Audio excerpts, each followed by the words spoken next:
or at least a double dip between two teams in the Hawkeye 10 Conference, that is, as Denison-Schleswig came to Glenwood to take on the Rams here tonight. We're going to start things in the girls' game here in just a few minutes. One of my favorite things in the world, a 5:15 start on a Friday afternoon, Friday evening. Brian Bertini, you can't beat that. And you've got two interesting matchups coming up as well. You can't beat that either. Yeah, we do. And, and tonight, as teams kind of wrap up the regular season, Trevor, as you mentioned, they roll over calendar.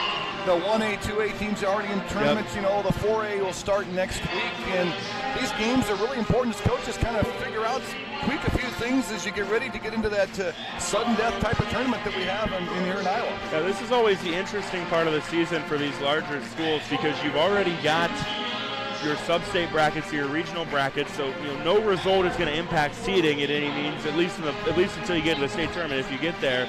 But it is a good chance to maybe throw some different things, try some different things. And Glenwood, they've already wrapped up the conference title, so really this is a game where you might try a few different rotations, but you also want to make sure you finish on a high note. Yep. You don't want to get caught getting a little complacent, Trevor. That's really important.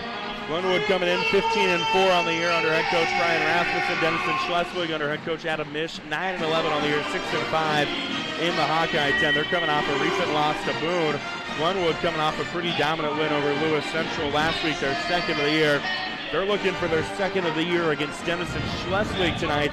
They were a 54-33 victor in their first matchup up in Crawford County on December 7th. So looking forward to this one tonight. They're announcing the starting lineups right now for Denison-Schleswig. It's Cambry Broderson, Kiana Schultz, Whitley Allen, Hannah Slater, and Kira Langenfeld. For Glenwood tonight, they're going to roll out there with Abby Hughes, Madison Camden, Cameron Crouch, Kenny Jones, and Brinley Arnold. They've just announced the lineups. Anthem is on the way next, so we're going to step aside. It's Glenwood. It's Denison-Schleswig. It's Hawkeye 10 Conference Basketball here on KMA 960.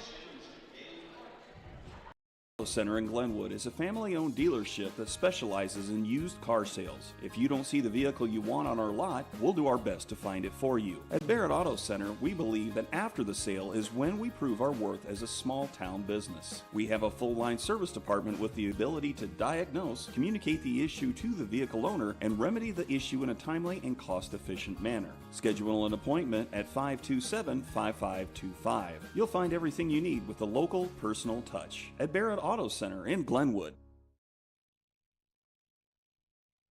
Edward Jones Financial Advisor in Glenwood is Matthew Portray. Why work with a financial advisor? Life is about living, and achieving your financial goals lets you do it on your terms. A dedicated financial partner can help bring you closer to the future you see for yourself. And Matthew understands that reaching financial goals is a journey. He's in it with you for the long haul, coaching you every step of the way. Contact Matthew Portray at Edward Jones Glenwood office today, 712-527-3520, and learn more at edwardjones.com.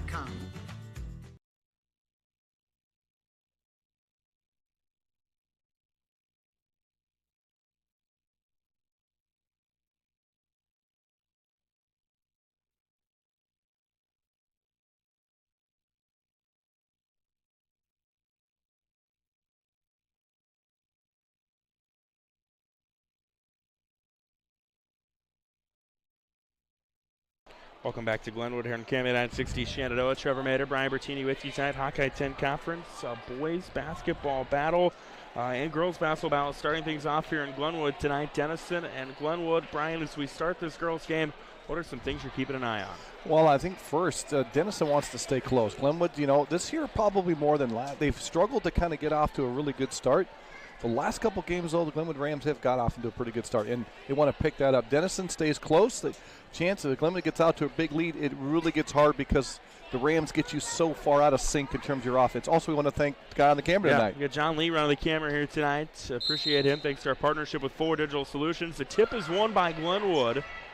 Abby Hughes with it on the right side. Goes to the top of the key. Left side, Madison Camden. Camden now the all-time leading scorer in Glenwood girls basketball. Did that recently in a win over Creston. Now Arnold kicks it back out. Hughes, right side three. Camden there. And Madison Camden adds to that total. On cue, right? Yes. Jenna Hopp went over 1,000 points. Brinley Arnold of 500. So I feel like Jenna's four-star. You started for many years, and of course you play those extra games in tournament. It sure does help. Denison quickly the other way, stolen away though in the lane. Arnold gets the swipe, and Glenwood with numbers. They push it across. Camden to the hoop. Camden, contested shot goes, and Madison Camden with the first 5 for Glenwood. Wow, this is the start Coach Rasmussen and the Rams wanted, and of course not what Coach Mish and the Monarchs wanted. Denison brings it up right side with Kiana Schultz. They go in the lane. Looks like that's Slater. Kick it out. Here's a left wing 3 that is no good. On the shot was Broderson. Arnold gets the rebound. She'll run it across half court. A minute in, 5-zip Glenwood. Camden, she's got the hot hand. She'll launch another one. It's good. Madison Camden 8, Denison-Schleswig 0. Well, she's stretching that first. number that's going to be the mark now a little bit higher every time she makes one, isn't it? And I think Jenna Hop's certainly going to have a case to maybe surpass her in a year or so as we get a deflection out of bounds. It'll stay. Well, but I tell you what, Madison's going to give her a number to shoot at, that's for sure, because there's a few games left to go on the docket, and takes a lot of little things to go right to be able to do that, Trevor. 6:35 left here in the first. Deflection out of bounds. They're going to say last touch by Denison. Back to Glenwood they go. So Glenwood has scored 8 quick points. I was going to say, Jenna Hop not on the floor right now. Cameron Crouch, this other senior starter. So Coach Rasmussen going on senior night tonight, giving Cameron a chance to start. Camden misses that 3. Kiana Schultz gets the rebound. Now drive it in. Missing a shot. Rebound for Denison by Hannah Slater. Nice job by Slater to keep after that ball, not give up on it. And Brittany Arnold was right there, but Slater cleaned it up. First points for the Monarchs. Sophie Sonicson into the game as well for Denison. Here's a 3. Abby Hughes can't quite get the roll. Arnold gets the rebound of the putback, though, and it's 10-2. Brittany did a nice job. Long shots. Glenwood does a really good job, Trevor, of tracking where the ball's going to go from the perimeter shots, and they get a lot of offensive rebounds. So 10-2 Glenwood early on. Now loose ball on the floor. Crouch dives for it, trying to get on Allen, and they're going to say Glenwood ball. Yeah, she traveled. So Glenwood gets it back. 5:53 left here in the first quarter. 10-2 Rams in control here early on.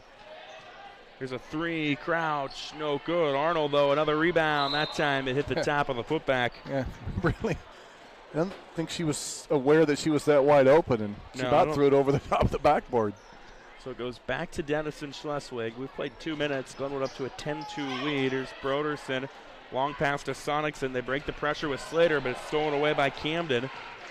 Camden with numbers, runs it across. Bounce pass Hughes. Hughes in the lane, gets it to go. Camden, nice bounce pass underneath, and Hughes a nice finish. And boy, Trevor, this is the start the Rams wanted. It's 12-2, and the defense causing fits right now. Sonicson with it out near half court. Jump ball created by Camden.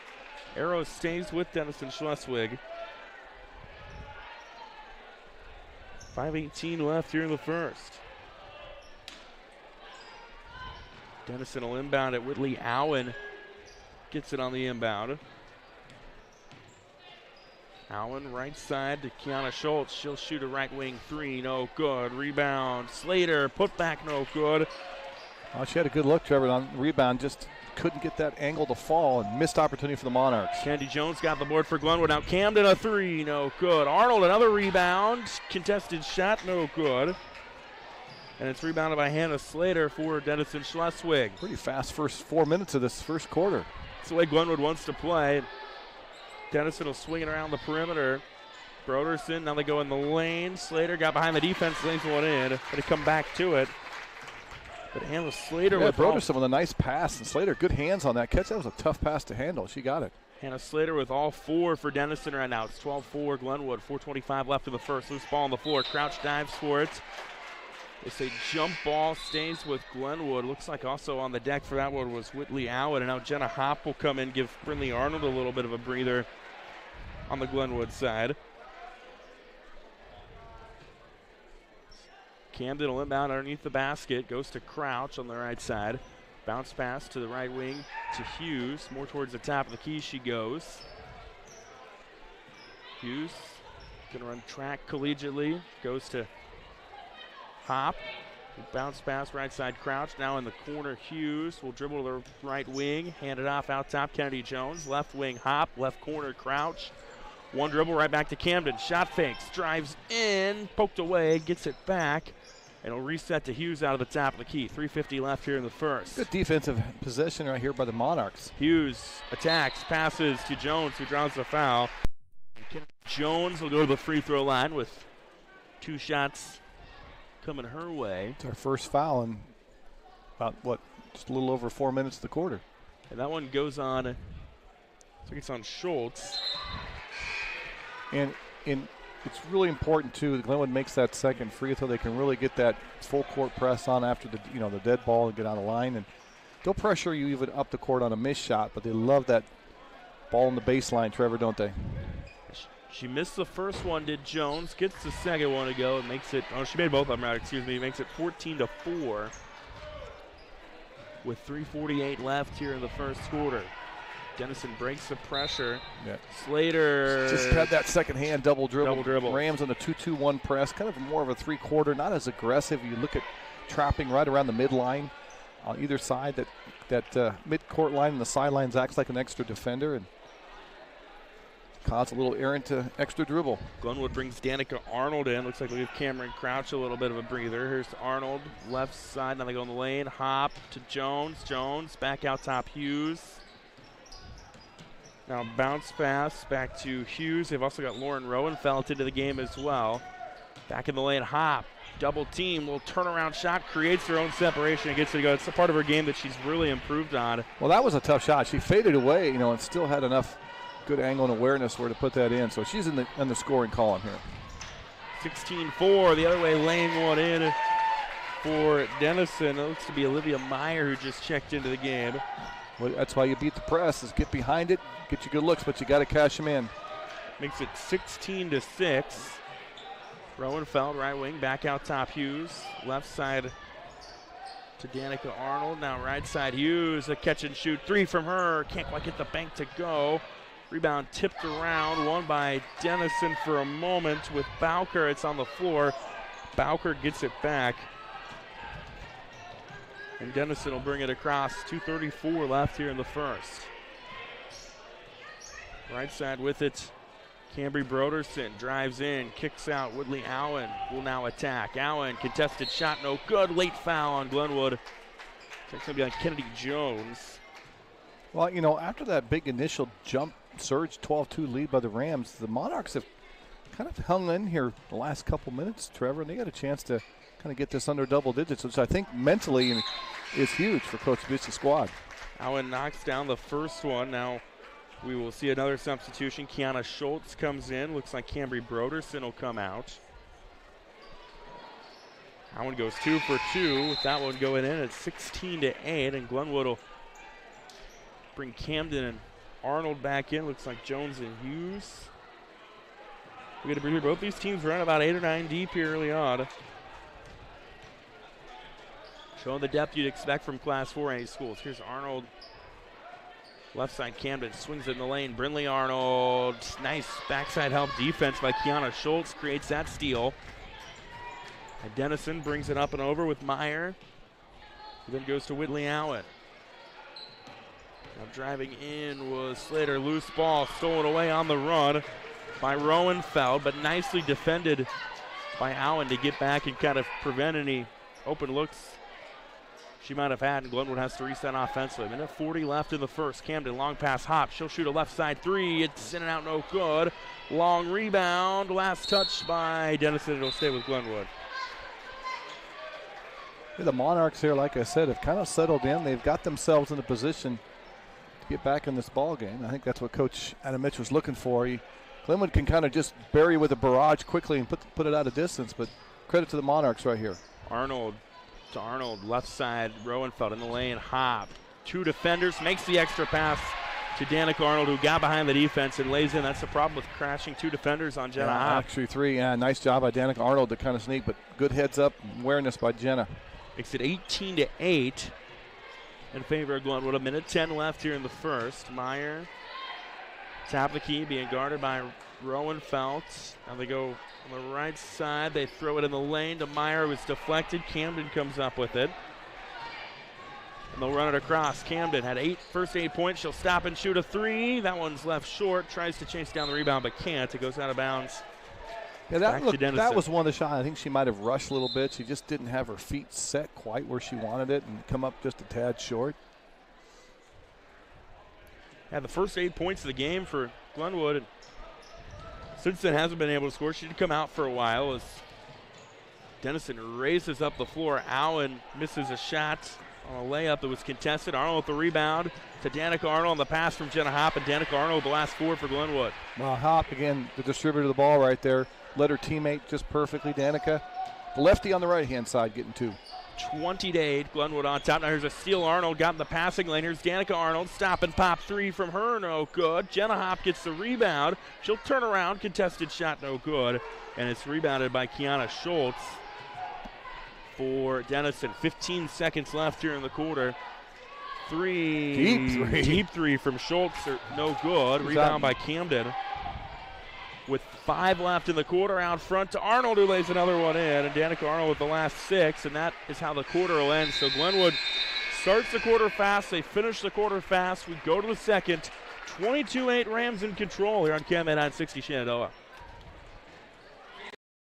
Best Finish Auto Sales and Services, Glenwood, Iowa. Visit them online at bestfinishglenwood.com to see a full inventory of pre-owned vehicles. Best Finish Auto Sales LLC is proud of the quality used cars they sell and their dedication to serve the needs of their customers. And we have a full-service body shop and service center to serve all of your vehicle needs. You can count on the dedicated sales staff at Best Finish Auto Sales to help you. Visit us today in Glenwood or online at bestfinishglenwood.com.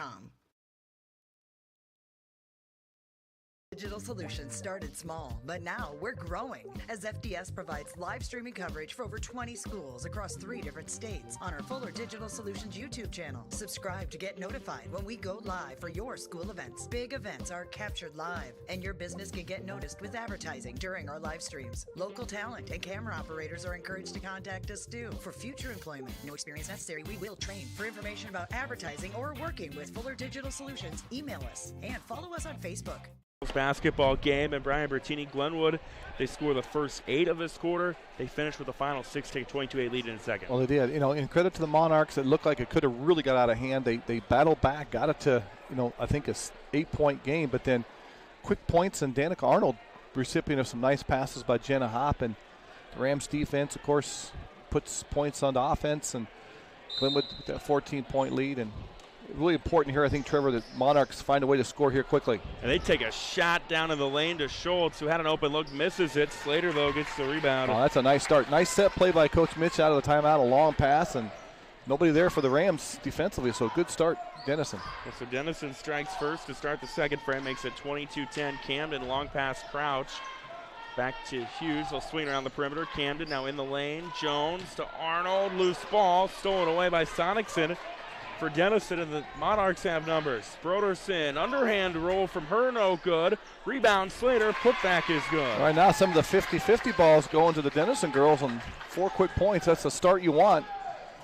Cut this down to 10. 22-12.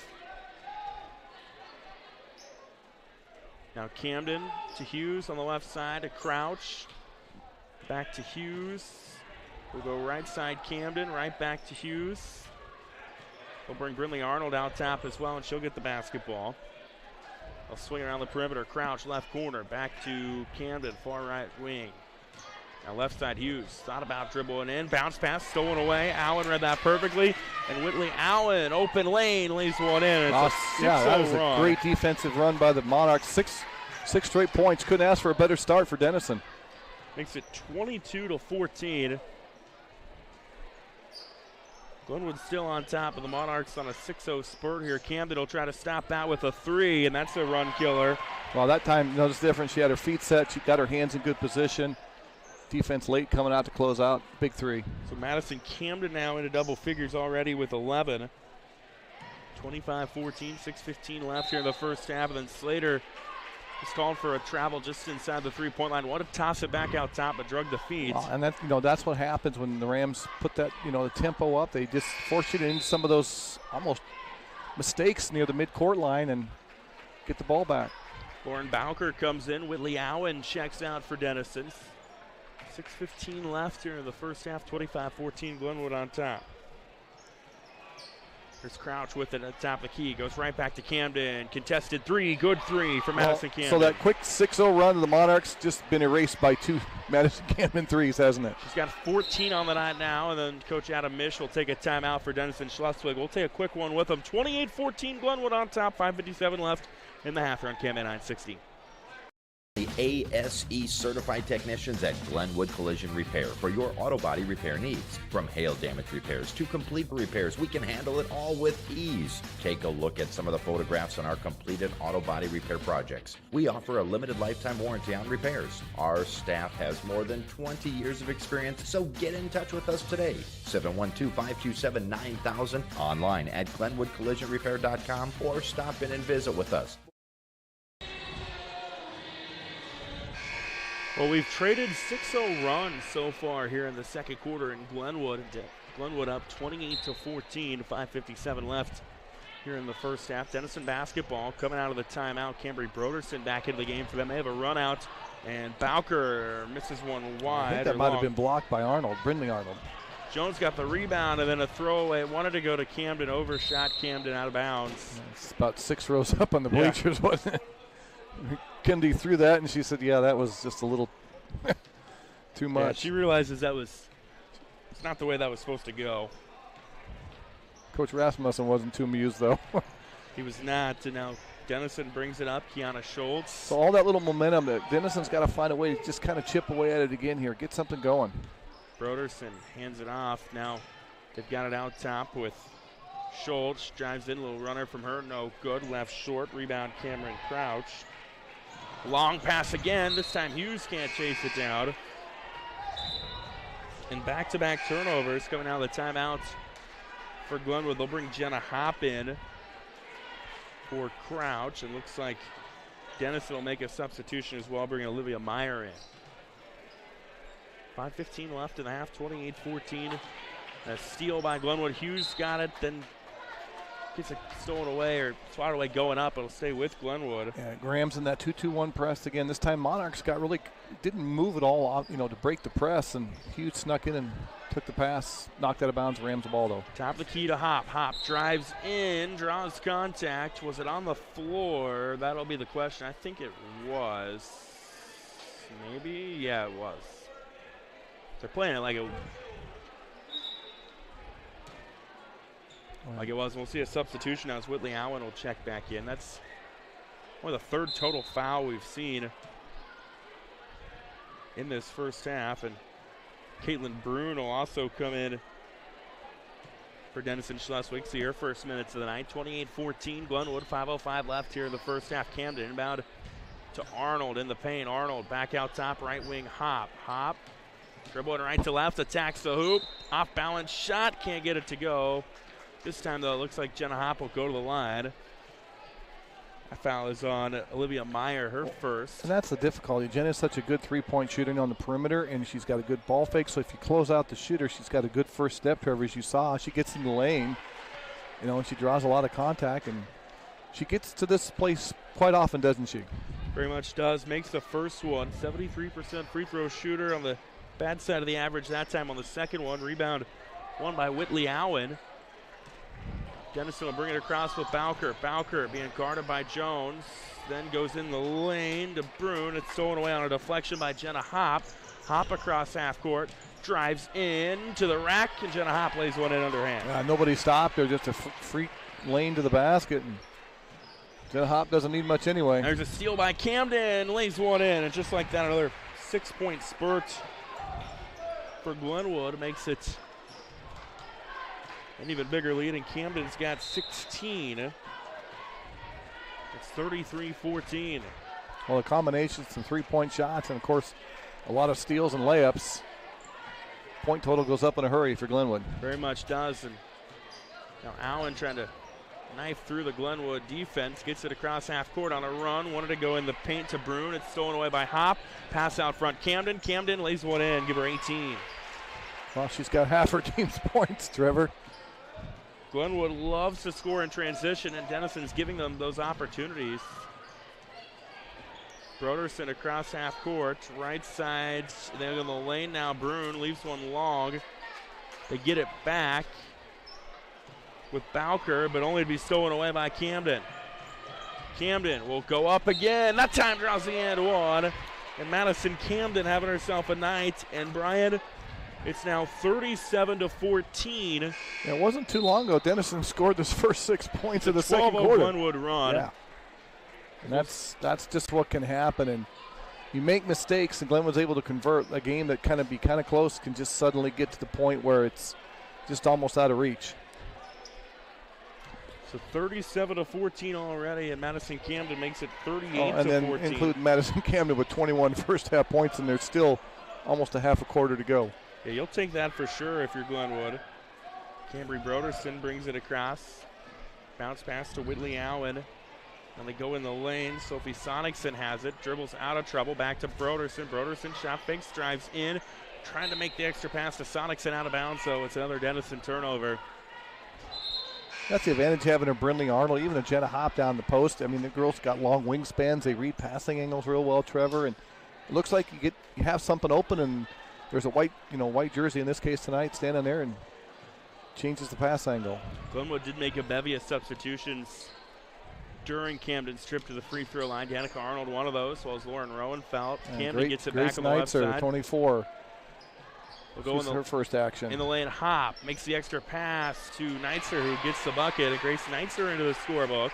She's been torn ACL. This is, I think, might be her first or second game back this season, so good to see her on the floor. It is now an 18-0 Glenwood run. One of those patented Ram quarters they're capable of putting together, and it might add to that as there's a steal by Hop in the lane out front to Camden. Camden to the hoop. Camden gets it to go. Give her 23. Well, I said that total, the all-time league is getting a little higher, isn't it? Glenwood by 4 touchdowns now, 42-14, 2.5 left here in the half. Sonicson on the left corner.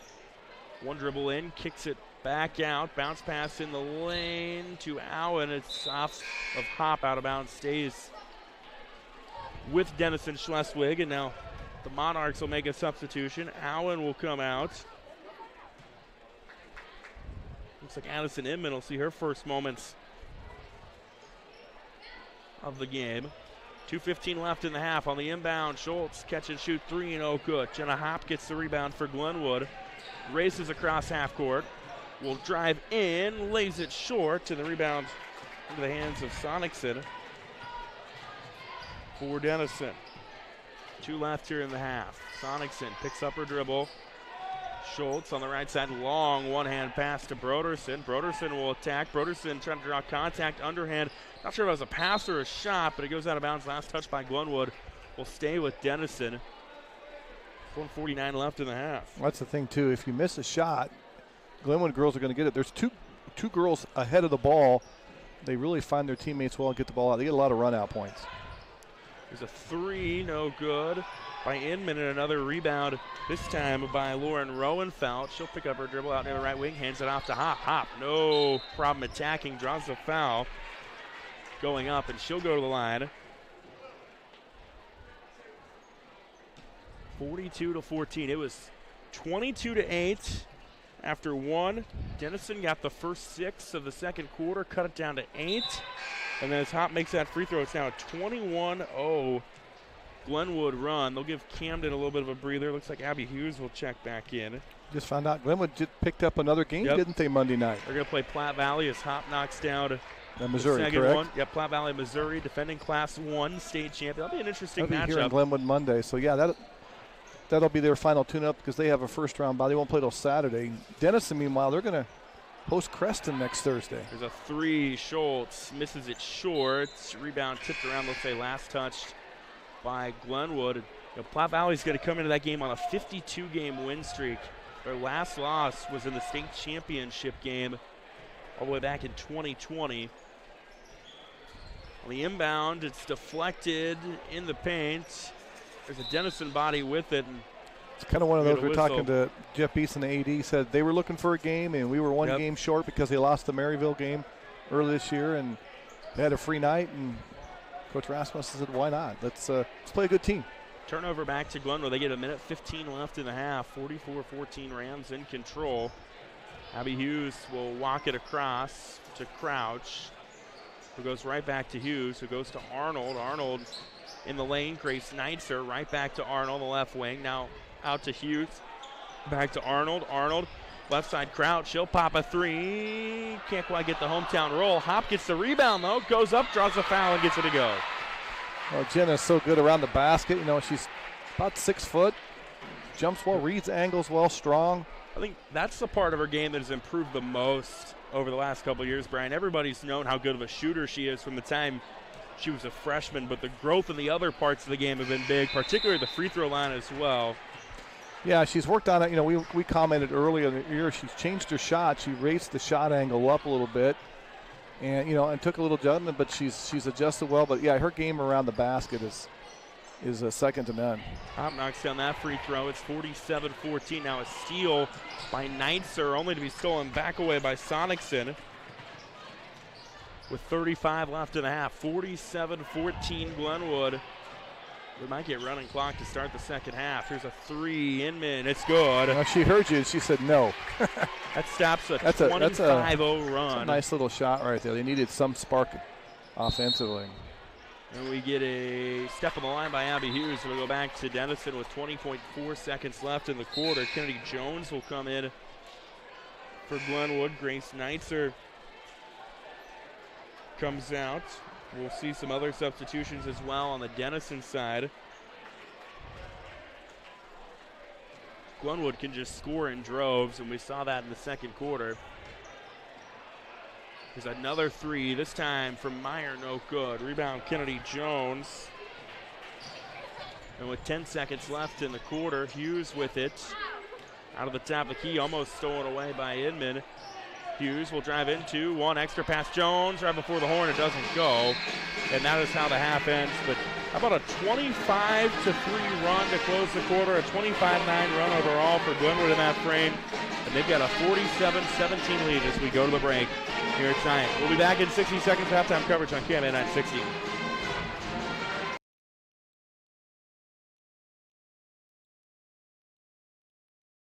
Looking for a new home or acreage just minutes from the Omaha metro area? Jim Hughes Real Estate has been a family-owned business since 1973.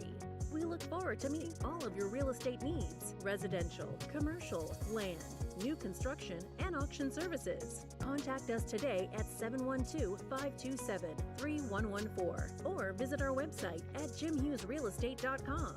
We look forward to hearing from you.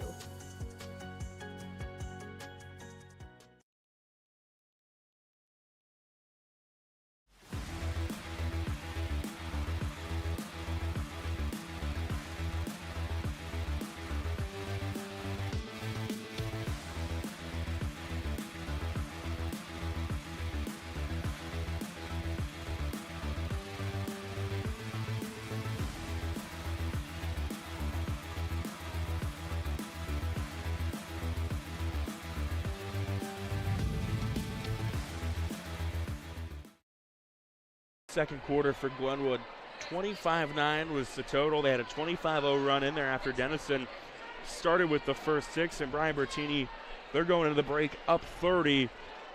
Pretty dominant showing so far tonight for the Rams. Yeah, and it came in droves. I mean, got off to a great start. You mentioned Camden with the first 8 points. Rams were substituting a little bit. Denison made a little bit of a push, got it to 16-8, I think, Trevor, at one time, and then all of a sudden. It was 22-14, and then you look up and it's 47-14. Yeah, I mean, the Monarchs started the second quarter, you know, with the first 6 points and think, okay, now they're a little bit of momentum, and the next thing you know, you look up and it was like they were scoring touchdowns.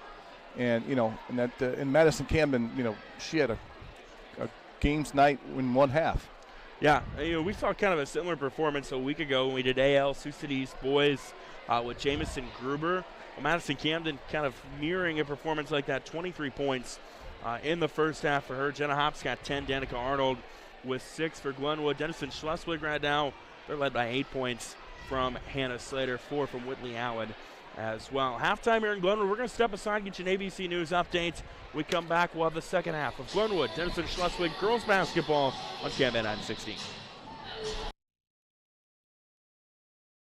The Glenwood Booster Club celebrates the success and hard work of our Glenwood Rams. Being a Glenwood booster means making a difference in the lives of our student athletes both today and into the future. Membership is available at all levels and goes directly to giving the Rams everything they need to succeed. The Glenwood Booster Club is proud to support the live stream and proud to support our Glenwood Rams. Contact us and follow us on Facebook to find out how you can join the Glenwood Booster Club.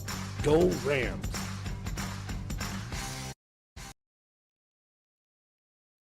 Auto Center in Glenwood is a family-owned dealership that specializes in used car sales. If you don't see the vehicle you want on our lot, we'll do our best to find it for you. At Barrett Auto Center, we believe that after the sale is when we prove our worth as a small-town business. We have a full-line service department with the ability to diagnose, communicate the issue to the vehicle owner, and remedy the issue in a timely and cost-efficient manner. Schedule an appointment at 527-5525. You'll find everything you need with a local, personal touch. At Barrett Auto Center in Glenwood.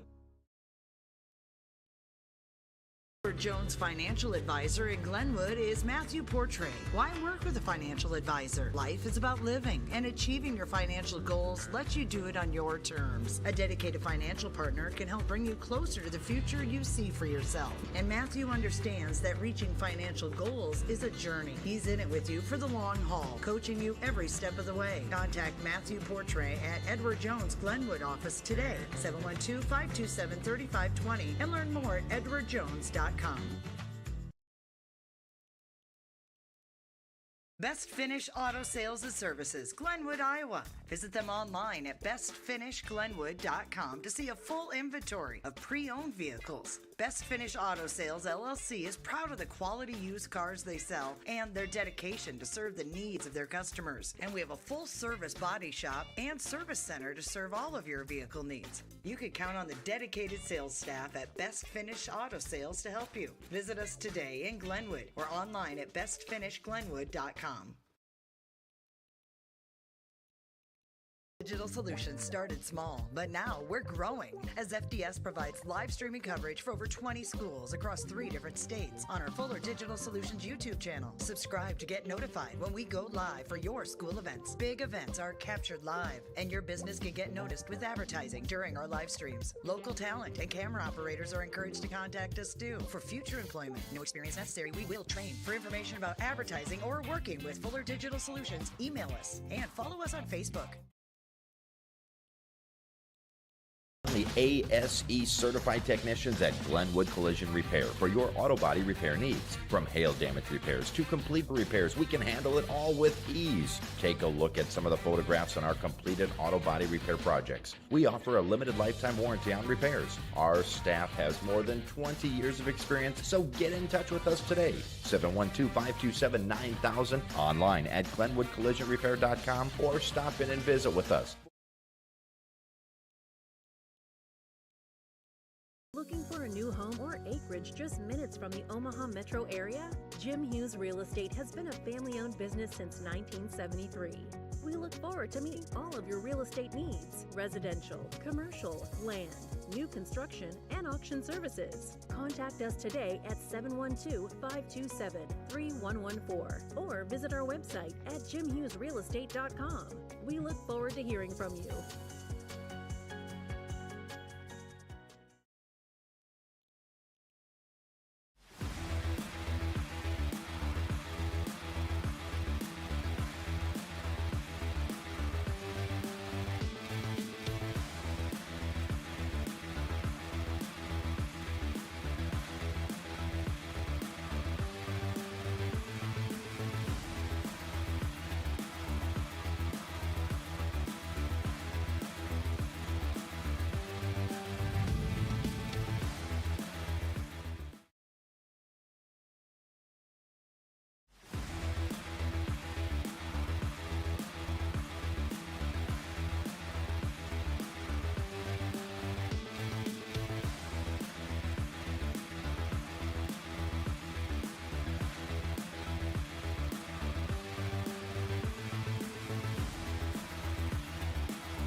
The Glenwood Booster Club celebrates the success and hard work of our Glenwood Rams. Being a Glenwood booster means making a difference in the lives of our student athletes both today and into the future. Membership is available at all levels and goes directly to giving the Rams everything they need to succeed. The Glenwood Booster Club is proud to support the live stream and proud to support our Glenwood Rams. Contact us and follow us on Facebook to find out how you can join the Glenwood Booster Club. Go Rams!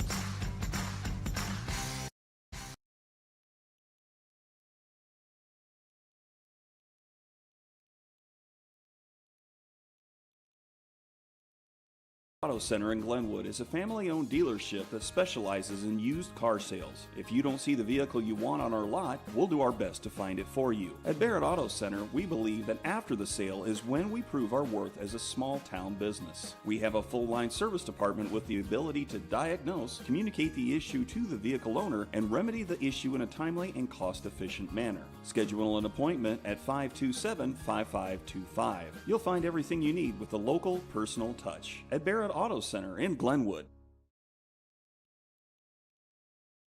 Edward Jones Financial Advisor in Glenwood is Matthew Portray. Why work with a financial advisor? Life is about living, and achieving your financial goals lets you do it on your terms. A dedicated financial partner can help bring you closer to the future you see for yourself. And Matthew understands that reaching financial goals is a journey. He's in it with you for the long haul, coaching you every step of the way. Contact Matthew Portray at Edward Jones Glenwood office today, 712-527-3520, and learn more at edwardjones.com. Best Finish Auto Sales and Services, Glenwood, Iowa. Visit them online at bestfinishglenwood.com to see a full inventory of pre-owned vehicles. Best Finish Auto Sales LLC is proud of the quality used cars they sell and their dedication to serve the needs of their customers. And we have a full-service body shop and service center to serve all of your vehicle needs. You can count on the dedicated sales staff at Best Finish Auto Sales to help you. Visit us today in Glenwood or online at bestfinishglenwood.com. Denison-Schleswig 47-17, and Brian, we've seen it many times over the years. Glenwood goes on a kind of I've called them a patented run where it's a tight game and all of a sudden you look up and it's not. We saw that in the first half. Yeah, and you probably could have done a highlight film on Madison Camden in that first half. Yeah, she just did a great job. You know, both girls kind of stepped up, but defense, of course, turns into offense. And, you know, both coaches right now, Coach Adam Mitch for the Monarchs, he says, girls, hey, let's just take little chunks of time. Let's just make some progress. Coach Rasmussen says, let's kind of pick up right where we left off, Trevor, in that second quarter. Looks like there'll be starters on the floor for both sides. Cambry Broderson, Sophie Sonicson, Whitney Allen, Hannah Slater among those out there for Denison-Schleswig, as well as Tiana Schultz. And then Glenwood will roll with their rotation of. And this might be a chance, too, for Coach Brian Rasmussen here to kind of try a couple different things, you know, that you might think you need come tournament time. With an out top, Cambry Broderson, Denison. Here's one of them here, a little 2-1-2 zone. Denison with a little high-low. It's stolen away, though. Madison Camden on the pass back out top. Camden to the hoop, plays it in, give her 25. Is there any surprise that she starts the scoring? Not a surprise. All the first 8 of the first quarter. Now got 25 of the night. It's 49-17 Glenwood. Here's a long 2. Sonicson no good. Rebound into the hands of Camden. Off a deflection by Brinley Arnold. And Camden will walk it across. The Peru State commit. Glenwood's all-time leading scorer. So go to Arnold now left side. Back out top Camden. Right wing Hughes. Back out top Camden to Crouch in the lane. Arnold kind of quiet offensively tonight. Can't get that one to go. Broderson gets the rebound. Brimley going to go play volleyball at Omaha. And then Jenna Hopp committed to South Dakota State. Abby Hughes as well, Division I track athlete at South Dakota State. So a lot of athletes on the floor for the Rams right now. It's showing tonight. Here's Broderson. I think she wanted Sonicson, inside the paint. And a little miscommunication. It was the right look. It's just the tough angled pass. So a turnover for Denison. Those have certainly plagued the Monarchs tonight. Hughes to Camden, right back to Hughes.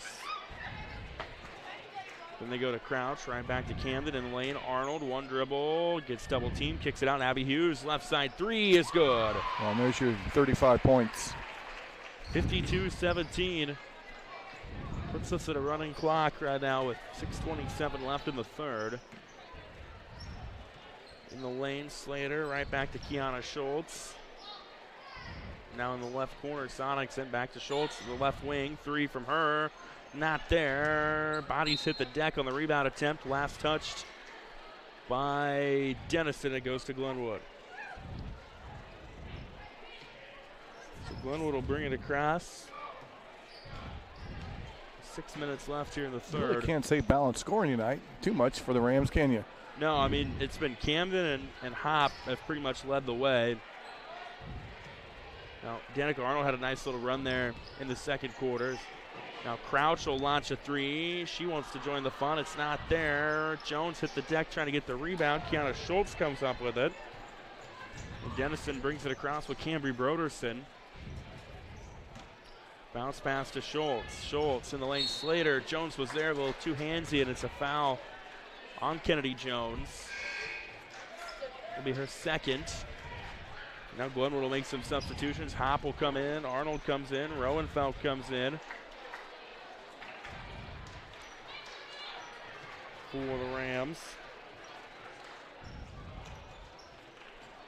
On the inbound, loose ball stolen away. Brinley Arnold comes up with it. Allen tried to throw it out the back of Lauren Roenfeld. It worked, but she didn't get the ball back cleanly and missed the shot. Camden with it on the left wing. Swings in the lane. Arnold turnaround shot, no good from her. Danica Arnold fought for the rebound. Kiana Schultz comes up with it. And Denison brings it across. Broderson was open on the left side, wasn't looking for it. Throw was behind her, goes out of bounds. Back to Glenwood. Again, it's just one of those things, Trevor. It doesn't look like much, but the speed of the game just kind of takes you out of your normal teens, and your thing is sped up. And that's what Glenwood loves to do. They love playing fast. They love to get you playing fast. It's Hop to Camden. Camden another 3. That one's good. Give her 28. 55-17 now. And if you close out fast on her, she has the ability to go around you and get to the rim or pull up on the mid-range jump shots. Schultz in the lane to Sonicson. Sonicson is fouled going up, and Sophie Sonicson will go to the free throw line. Yeah, this was a 25-14 game at one point. Well, actually, go back. It was 22-14. Yeah, 22-14. First one good from Sonicson. And at that point, a breaker here too, and you can kind of keep it close. It changes the way, even Glenwood might kind of attack. But boy, once they hit a couple shots and the floodgates open, as you mentioned, Trevor, and it's Katie bar the door. And Sonicson knocks down both. She now comes out. Lauren Bowker comes in. 55-19. Midway through the third quarter of this Hawkeye 10 conference battle. Hop to Camden. Arnold, Danica Arnold. Camden right back to Arnold. Brinley Arnold for 3. Not there. Not necessarily her forte. And right now, Coach Adam Mitch is thinking about that first tournament game. They're going to host a pretty good Creston team Thursday, and that's a game, of course, that's your season. So Schultz got the rebound on that missed 3, by the way. Denison on the right corner trying to set anything up. Bowker, one dribble, then bounce pass to Allen, who goes to Slater. The leading scorer tonight misses that shot. Rebound won by Lauren Roenfeld. And Danica Arnold to Camden. Camden will shoot another one. That one is not there. Rebound, though, by Roenfeld. Here's a 3 Hop. It's not there. Camden had the rebound for a moment, loses it into the hands of Whitley Allen. Oh, that's a one. Camden doesn't miss many of those, does she? No. Hasn't missed many of those tonight. 3:10 left here in the third. Slater, contested runner, blocked by Arnold. Rebound by Hop. Long pass out front. Camden chasing it down. Kind of overran it. Goes to Brinley Arnold on the left side. Back to Hop. Hop to Danica Arnold. Danica left side to Camden. 2:50 left in the third. Now Hop, right side 3 on the pass from Camden. Not there. Rebound, though, by Arnold, who goes right back to Camden. They go in the lane. Brinley Arnold, she finds Hop on the right wing. Hop will drive into the hoop, lays it in underhand. Again, you have to close out Jenna on the shot, and nobody picked up the weak side, and Jenna had a clear lane to the basket. She's got in double figures now. Crisp ball movement from Glenwood. A couple offensive boards as well. Set that up. 57-19. 2:20 left here in the third. Broderson to Schultz. Left side Bowker now in the lane. Slater, her and Hop kind of got tied up. Hop gets called for the foul. It's going to be her first team foul.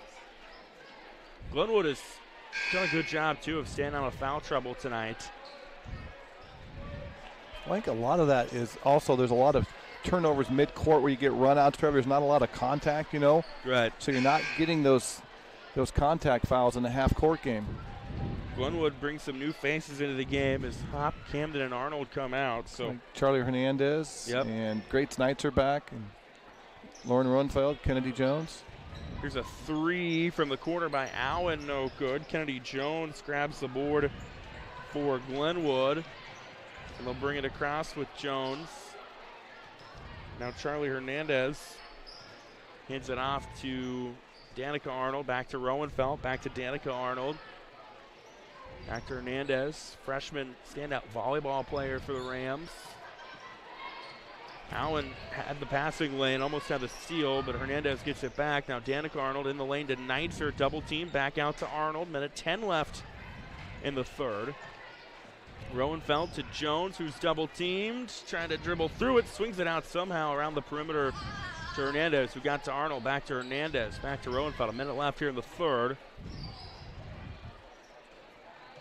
Top Rowenfeld, now Arnold going right to left to the hoop. Danica Arnold misses a shot short, and finally Denison gets it on a rebound by Kiana Schultz.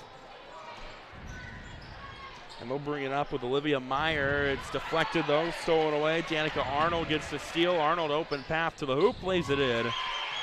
She's got 8 on the night. Again, turnover near midcourt, run out. Nice pass up by Charlie, and 59-19 Glenwood, 25 seconds left here in the third. Kiana Scholes had it. Now they go to Allen. Jumper, free throw line, no good. Rebound though, won by Denison, only to be stolen away by Glenwood. And they will bring it across with Neitzer. 5 seconds left in the quarter. Arnold, a three, not there. Rebound by Denison. See if they get a shot off before the quarter. They won't. So we'll go to the fourth. Running clock here in Glenwood. The Rams in control. 59-19 here on Camden 960. Best Finish Auto Sales and Services, Glenwood, Iowa. Visit them online at bestfinishglenwood.com to see a full inventory of pre-owned vehicles. Best Finish Auto Sales LLC is proud of the quality used cars they sell and their dedication to serve the needs of their customers. And we have a full-service body shop and service center to serve all of your vehicle needs. You can count on the dedicated sales staff at Best Finish Auto Sales to help you. Visit us today in Glenwood or online at bestfinishglenwood.com.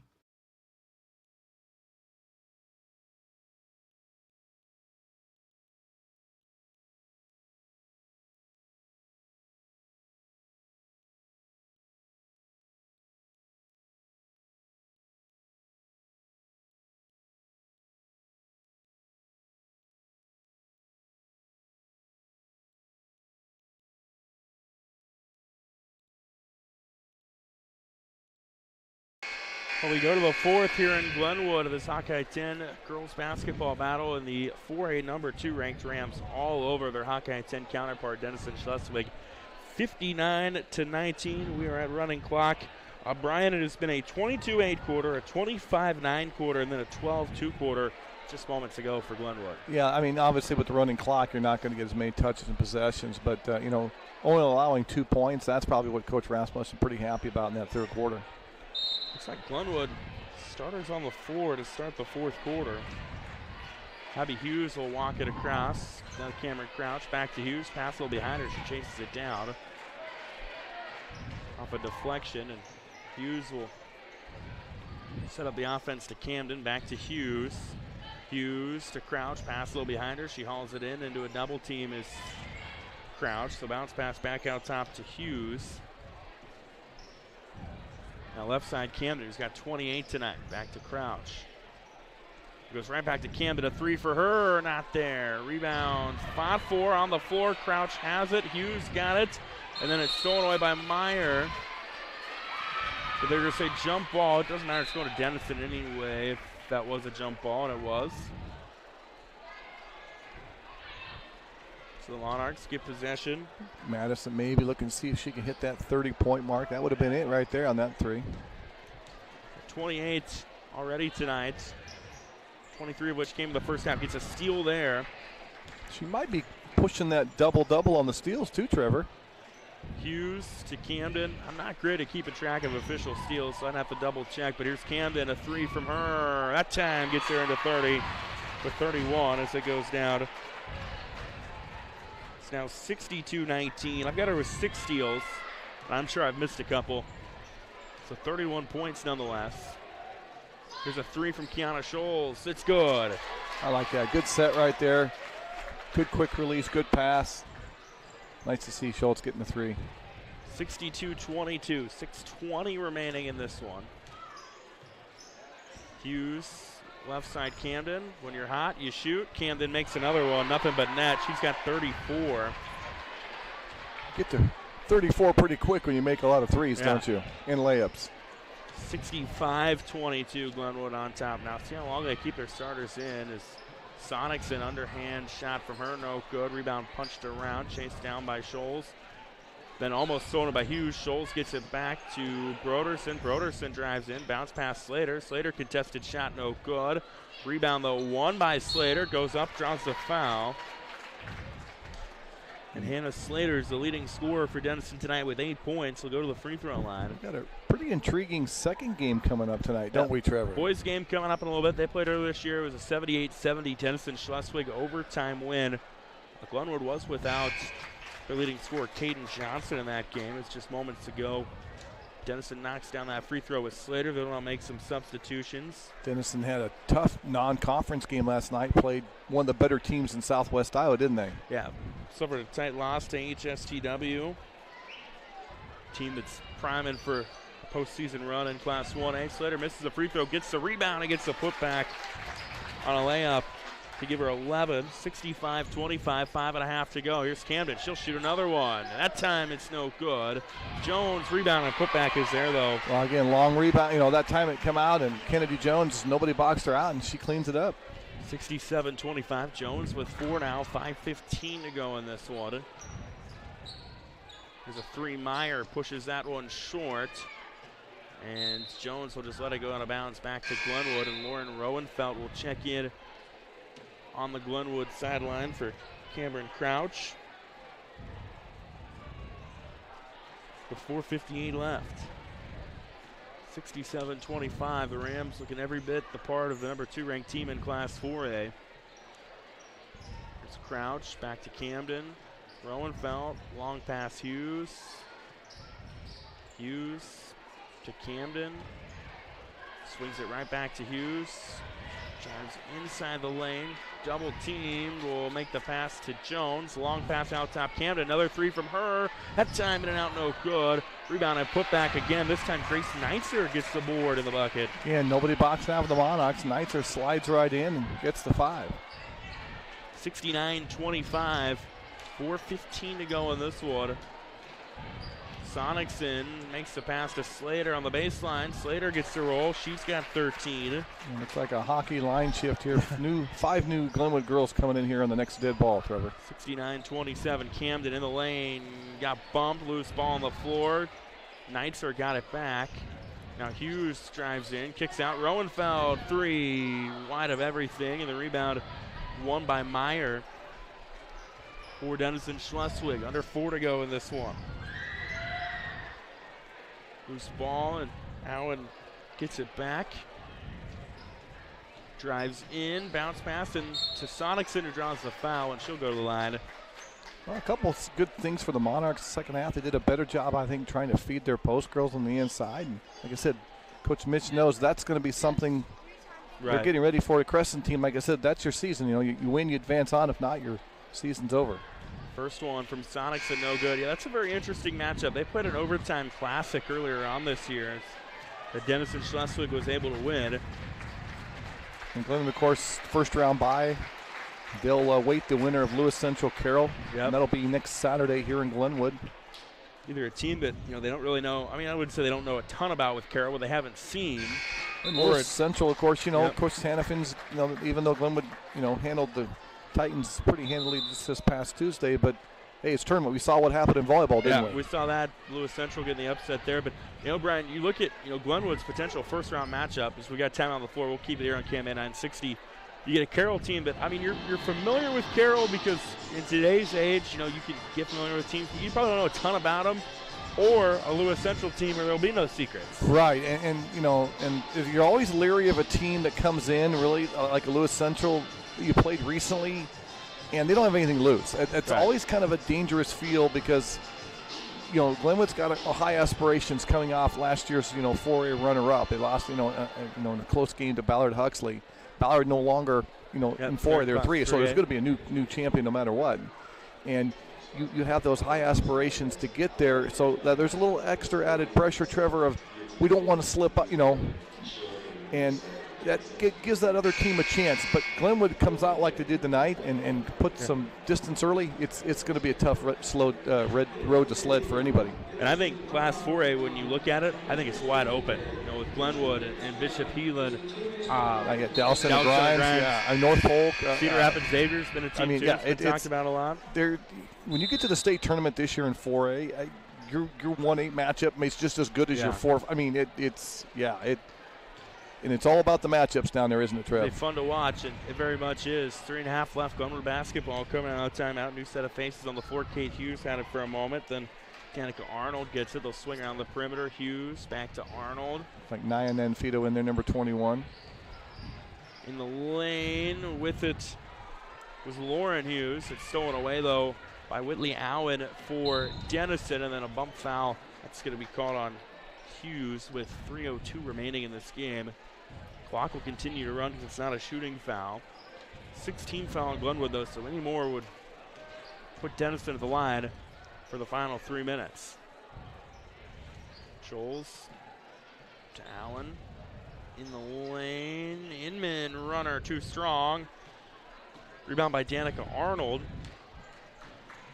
She'll run it across to Hughes. Hughes right back to Arnold. Swinging around Nenfito. Back to Hughes. Arnold. Nenfito again. To Arnold. 2:20 to go. And we get a foul away from the basketball. So Whitley Allen, her second. Glenwood will make some more substitutions. Jenna Hopp comes out. Her night likely done. Danica Arnold's going to come out as well. So Glenwood will make a couple more changes. Looks like maybe Molly Williams, I think, number 23 right now with the ball. And they go with Hughes. Down to the final 2 minutes of this one. Back out top to Hughes. Right side. In the lane, deflected, stolen away. That was Meyer that came up with that one for Denison. Minute 30 to go. Bowker will launch a shot that falls flat and it's rebounded for Glenwood by Molly Williams. Now Hughes in the lane, that's on the floor, stolen away by Denison with a minute 15 left in this one. Fun boys game coming up here in a little bit. Cam Day 960 when this game ends. We'll step aside for a little bit and get you set for that one. Bowker thought about the three, and then Fido was all over her defensively, so it wasn't there. Now here's a corner three that's good for Denison from Olivia Meyer, who's got 5 on the night. Meyer did a good job right there. Kind of contested, too. Had a girl hand in her face and buried the three. 69-31 our score. Long pass. And then a foul on the pass back out top. Clock will continue to run. It's the second team foul. Been a pretty clean, pretty whole game, don't you think, Trevor, as far as foul goes? It's been relatively clean. So clock will continue to run. Down to 30 seconds to go in this one. Hughes with the three that's no good. Rebound won by Lauren Bowker. And we're down to 15 seconds left. Dennis will get one more offensive possession out of the Scholes. Three from her, well short. Out of bounds, back to Glenwood, and that's likely how this one will end. So the Rams started fast, then had a big run in the second quarter. Madison Camden had a big night, and Glenwood gets another win, this time 69-31 over Denison-Schleswig. Brian Bertini, your thoughts? Well, again, you mentioned it, Trevor, the fast start. Denison crawled back in, got it with an 8 early in the second half, but then 6 quick points of the Rams. They just never looked back, and as you mentioned, 34 points tonight, Madison Camden, and Glenwood closes out the Iowa regular season anyway with a big win tonight. And so now they go to 16-4. They get Platte Valley on Monday night in a fun out-of-state battle with the defending Class 1 state champions, Denison-Schleswig. They fall to 9-12 on the year. They'll now turn around. They get postseason opener Class 4A action against Preston next Thursday. But the Glenwood girls are a 69-31 victor here tonight. We're going to step aside for a little bit, play some previously recorded interviews from upon further review, and we come back, we'll get you set for the boys game here from Glenwood tonight on KMN 960. Don't go anywhere. Digital Solutions started small, but now we're growing as FDS provides live streaming coverage for over 20 schools across 3 different states on our Fuller Digital Solutions YouTube channel. Subscribe to get notified when we go live for your school events. Big events are captured live, and your business can get noticed with advertising during our live streams. Local talent and camera operators are encouraged to contact us too. For future employment, no experience necessary, we will train. For information about advertising or working with Fuller Digital Solutions, email us and follow us on Facebook.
All right, we're getting ready to begin the boys' game here tonight in Glenwood. Trevor Mader, Brian Bertini with you, KMA 960 video streaming, KMAland.com and YouTube.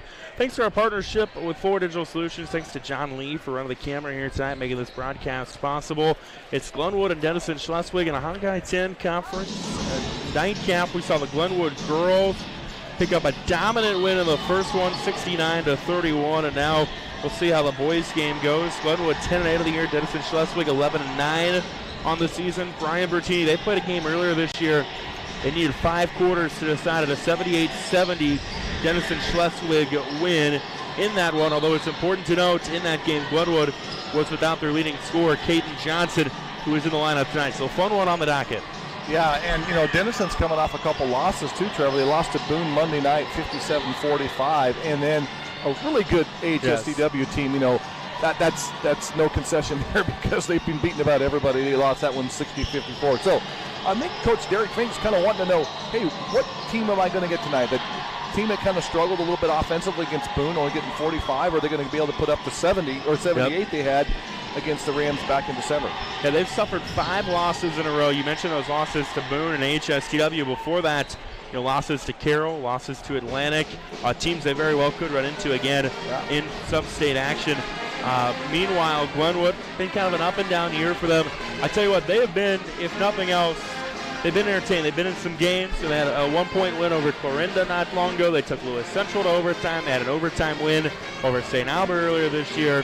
It seems like, and they're coming off a win over Plattsmouth, a solid team out of Nebraska at the MAC shootout last week.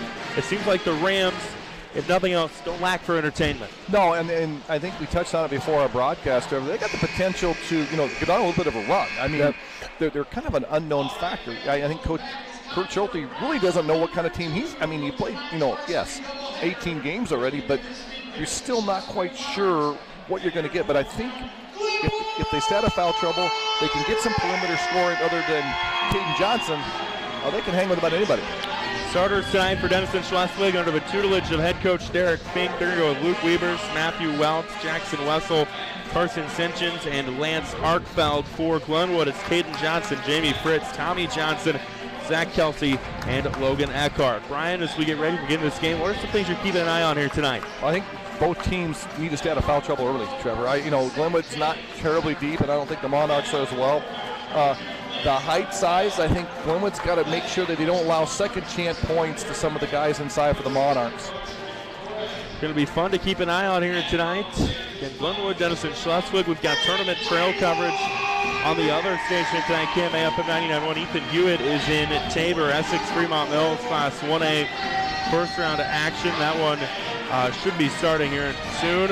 Also, Carson Schubert is in Griswold tonight as Heartland Christian takes on Griswold in a boys Class 1A first round battle. This is our final regular season broadcast of the year. It is all tournament trail from here, and it could be a doozy to conclude the regular season. Denison-Schleswig, the road team tonight. They're donning the purple jerseys with the yellow numbers.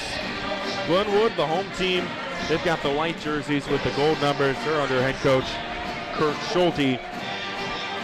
These two teams, both in Class 3A Sub-State 8. Glenwood will open on the 21st when they take on Carroll. Denison-Schleswig gets an interesting one with Lewis Central on the 21st at Harlan. That's a game I will be at and have the broadcast of. So, good little test for both these teams before we start the postseason. Yeah, and as you mentioned, next Tuesday Glenwood will host their final regular season game to Lewis Central, and then Denison is going to go to Atlantic. So, yep. I mean, you're going to have a lot of little plays that's going to kind of, see where you are. So these next few games, I think coaches really realize the importance of these games, Trevor. Arkfeld jumping for Denison-Schleswig, and Zach Kelsey for Glenwood will run away. The tip is won by Denison. Luke Weaver is running point for the Monarchs. On the left side, gets a screen from Arkfeld, kind of a half-hearted screen. Now goes to Sinchins. They go back in the lane. Arkfeld, it's stolen away, though, by Glenwood. Tommy Johnson comes up with the swipe. And they double down the big guy right away, and Johnson got the hands in there and come with the steal. Here's Caden Johnson. He can be electric with the ball in his hands. Swings it right side. Jamie Fritz. Fritz almost stolen away by Sinchins. They go in the lane to Kelsey, and they'll have to reset and kick it out. Caden Johnson. Johnson will drive in. Johnson to the rack. Too strong. Rebound by Arkfeld. Welch played good defense on that. Is going to really, alter some shots, Trevor, what you did right there. Jackson Wessel goes left side, Welts. Back to Senchins. He drives in, he tried to push off, loose ball. Fritz had it for a moment. Senchins chases it down to the backcourt. No harm, no foul off the tip. And Denison-Schleswig gets a reset. A minute in, no score. Weavers will pull up from the parking lot and knock it down. A deep three from Luke Weavers starts the scoring action. And that's tough. Jamie Fritz, you thought he was in pretty good position, but when you're shooting from 25 feet, Trevor, it's hard to clever, but nice job by Weavers right there. 3-0 our score early on. 6:40 left here in the first quarter. Fritz, bounce pass. Eckhart, top of the key, hands it off Johnson. Johnson gets picked up defensively by Welts. Hands it off Fritz. Left side, Tommy Johnson. Back to Jamie Fritz. Now out top of the key on the right side to Caden Johnson. Johnson, one dribble, picks it up to Tommy Johnson. Errant pass deflected, stolen away by Artfeld. Weaver's got the deflection. And now Senchins drives in. Open lane for a moment, lays it in. Wow, nice job by Carson. Did a little hesitation right there and froze the defender, and he got all the way to the rim. And good start here for Denison. They give the Monarchs the first 5 on a tray from Weavers and a layup by Senchins. 5-zip our score. Here's Johnson being Tommy Johnson. Out top, Zach Kelsey. Kelsey being guarded by Wessel. Hands it off to Eckhart. Eckhart to Fritz on the left side of the top part of the key. Now Tommy Johnson will drive in, picks up his dribble, hands it off. Kelsey back to Eckhart. Kelsey, Tommy Johnson. Denison's defense doing some nice things early on. Caden Johnson now wants to drive in, create separation, step back, jumper, free throw line is there. Yeah, it was good defense, but nice job by Johnson. Caden right there, do a little separation and get the Rams on the board. 5-2 are scored. We've played 2.5 minutes in this one. The floor goes Welts, hands it off to Weavers, back to Welts, open three, good three for Matthew Welts. Well, Welts, nobody covered him, Trevor. You know, nice job by Weavers to get it back to him, and good set. And well, Coach Derek Fink's got to like the start of his team right here. A couple of threes early on, 8-2 Denison-Schleswig. Now Eckhart to the free throw line, gets it, swings it down low. Fritz behind the defense and lays it in. The underhand shot ends 8-4. Nice job by Jamie right there, not to let the Arkfeld, the big guy, come over and get in the way of that. Get that basket off first. Denison breaks it across half court. Here's Weavers. Thought about pulling up again. Instead, feeds Arkfeld to the paint. Kelsey got a hand on it, but out of bounds. Last touch by Glenwood. It'll stay with Denison. I think you can see the discerning effort right now by Coach Schulte. Anytime the Arkfeld, the 6'8 guy, gets the ball, let's double down. Now, Caden Anderson looks like he'll come in for Glenwood. They're going to give Tommy Johnson a rest. 4:51 left here in the first. 8-4 in favor of Denison. On the inbound, they go to Welts, swings it to Wessel, who lays one in, and Jackson Wessel on the cut makes it 10-4. Zach Kelsey lost his man, but as you mentioned, good cut by Wessel, move without the ball. 10-4 Denison-Schleswig, 4.5 left here in the first. Johnson, corner three, that might have been deflected by Welts, rebound by Arkfeld. And they'll bring it across. Senchins picks it up, hands it off to Wessel out top of the key, back to Senchins, who tosses it back to Weavers, way out near half court. Weavers drives along the top of the key, got bumped, and there's a foul on Glenwood. Weavers was going in on Jamie Fritz. Yeah, nobody come over to help Fritz. Weavers got by him, and Fritz kind of had to foul him. I think probably saved the layup, don't you think, Trevor? First foul of the game, and now we'll see Zach Kelsey come out for Glenwood. Fritz will come out. Looks like Risto Lapala checks in. Gavin Schau. 10-4 our score here. 4:12 left in the first quarter. Welts on the inbound, gets it. Couple dribbles, picks it up, gets it back on the handoff from Wessel. Now Wessel, corner three, bang! That's a good start right now. They're getting good inside-out game, and Coach Derek Fink's really got to be happy here this first 4 minutes of this first quarter. Jackson Wessel makes it 13-4 rather in favor of the Monarchs. Caden Johnson dribbles hard into the lane, kicks it back out. Eckhart's got it, drives in. Now left side, here's a three from Schau that is there. That's big by Gavin. You need a little bit of perimeter scoring besides Caden Johnson. Schau might provide that. 13-7 Denison on top early stages. Welts had numbers, goes hard to the hoop. Tough shot, no good. I think he was trying to get contact. Weaver's got the rebound to Wessel for three. Bang! Wow, this is a 50-50 ball, and Coach Schulte says we need a timeout. Jackson Wessel with 8 quick points. It's 16-7 Denison-Schleswig. 3:22 left here in the first game at 9:60. Center in Glenwood is a family-owned dealership that specializes in used car sales. If you don't see the vehicle you want on our lot, we'll do our best to find it for you. At Barrett Auto Center, we believe that after the sale is when we prove our worth as a small-town business. We have a full-line service department with the ability to diagnose, communicate the issue to the vehicle owner, and remedy the issue in a timely and cost-efficient manner. Schedule an appointment at 527-5525. You'll find everything you need with the local personal touch at Barrett Auto Center in Glenwood. 9:60. It is 16-7. Denison-Schleswig leading Glenwood here in this Hawkeye 10 Conference boys basketball battle. Brian Bertini right now. The shots from beyond the arc are falling for the Monarchs. Yeah, they're really getting some of those balls. They're getting good kick out, and the guys are hitting shots. They're open. They're putting them in, and got a little separation here early first quarter. Glenwood basketball coming out of the timeout. Gavin Schau will drive in, kicks it back to Caden Anderson, who pulls it out. Now they go right side, Lapala back to Anderson. Here's Caden Johnson with it, thrown away in the paint, stolen away by Denison-Schleswig. And they'll bring it up. Weavers attacks, picks up his dribble, creates some separation. A little right-hander good from Luke Weaver. Again, an empty possession after the timeout, and suddenly now double-digit lead for the Denison-Schleswig Monarchs, Trevor. Makes it 18-7. Aiden Scudinga into the game for Denison-Schleswig. And quickly the other way, Risto Lapala gets an easy one down low, makes it 18-9. So back down to single digits. Now loose ball on the floor. Stolen away. Gavin Schau comes over. Here's a three for Glenwood. No good from Caden Anderson. Rebound. Last touch, though, by Denison-Schleswig. Coach Schulte he's playing a little 1-2-1-1 full court press, kind of maybe get some touches and create a little bit more up-tempo. And got one there. See if they get a chance to put two baskets in a row. And won't do it. There's the inbound. It's stolen away by Weavers. And then he's fouled. Might have saved a run out. Yeah, and I think Coach Fink was asking, Anderson. Is that intentional? You know, and that's one of those where that's if you grab somebody intentionally to stop a basket, but I think they just called that a foul. A foul on Caden Anderson. 18-9, Denison-Schleswig on top. They just made another substitution.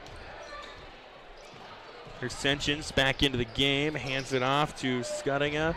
They'll swing it around the perimeter. Senchins gets it back on the left side. One dribble. Now back out top. Here's a left wing three. Hunter Emery knocks it down off the bench. Well, you wouldn't know it, but this feels like Denison's home gym the way they're making the shots, Trevor.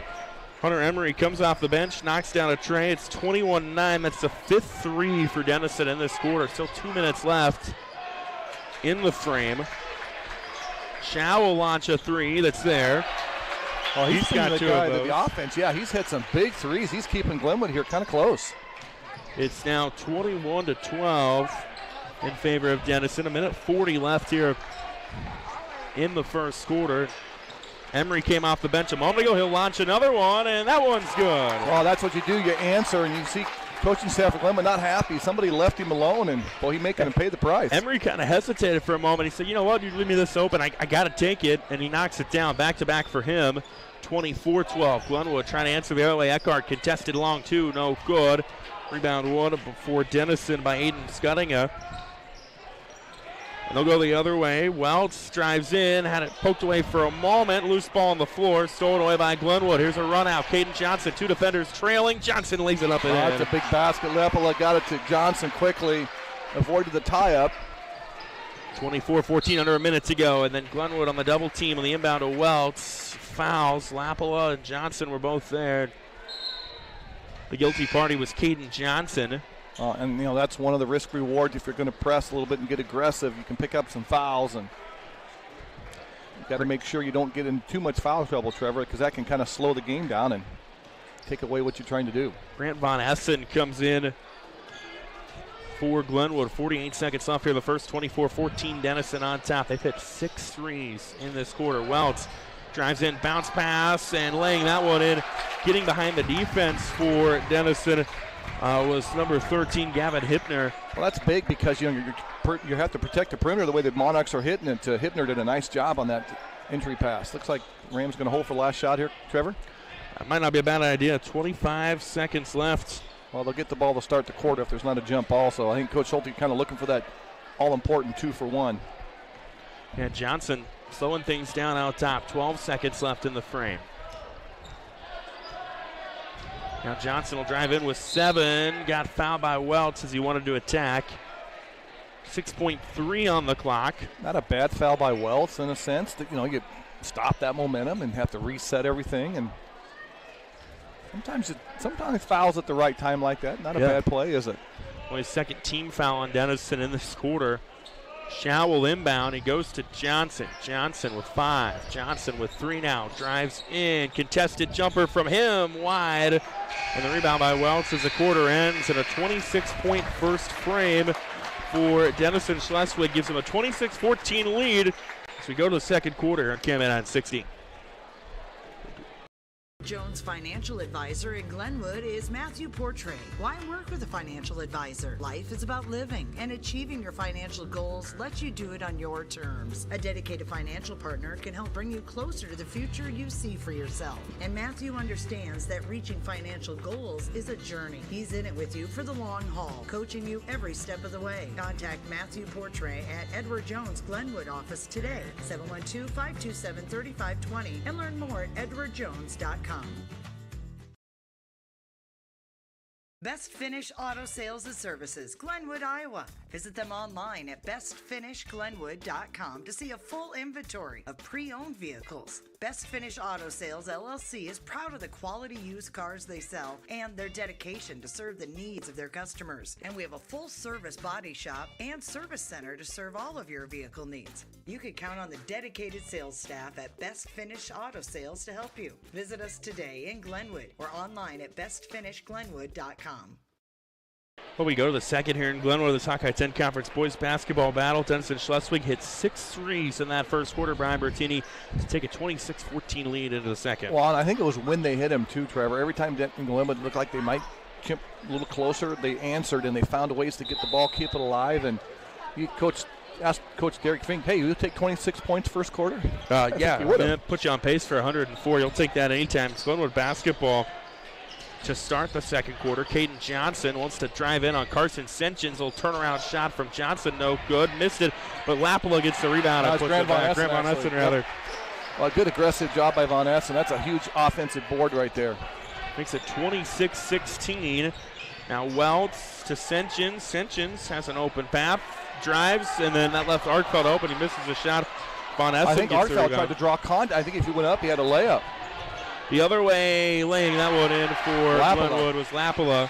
Four quick points for the Rams, and that lead now trimmed a little bit.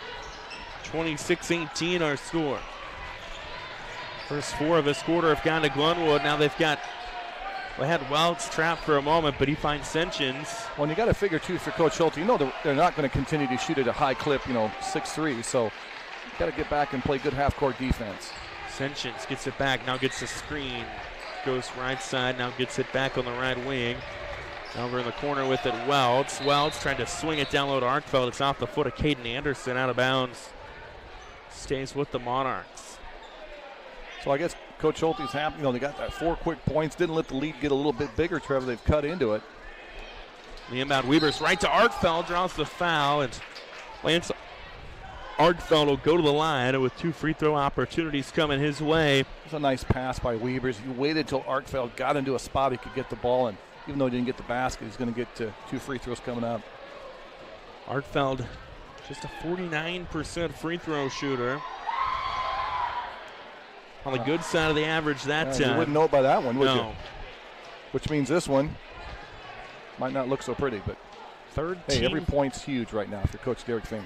Third team foul on Glenwood as Arkfeld goes 50% of the line there. Rebound, though, by Wessel for Denison-Schleswig. Now in the lane, right back to Arkfeld. Draws contact, and he'll do the same dance again as he goes to the line for 2. Couldn't get the hook to go, but Lance Arkfeld back to the charity stripe. That foul called on Grant Von Essen is first. Well, now all the attention was Luke Weavers as he was in that spot where he hit a 3 earlier. 3 white shirts focused on him, and he actually waited till the eyes turned on him, and he dropped it down to his teammate.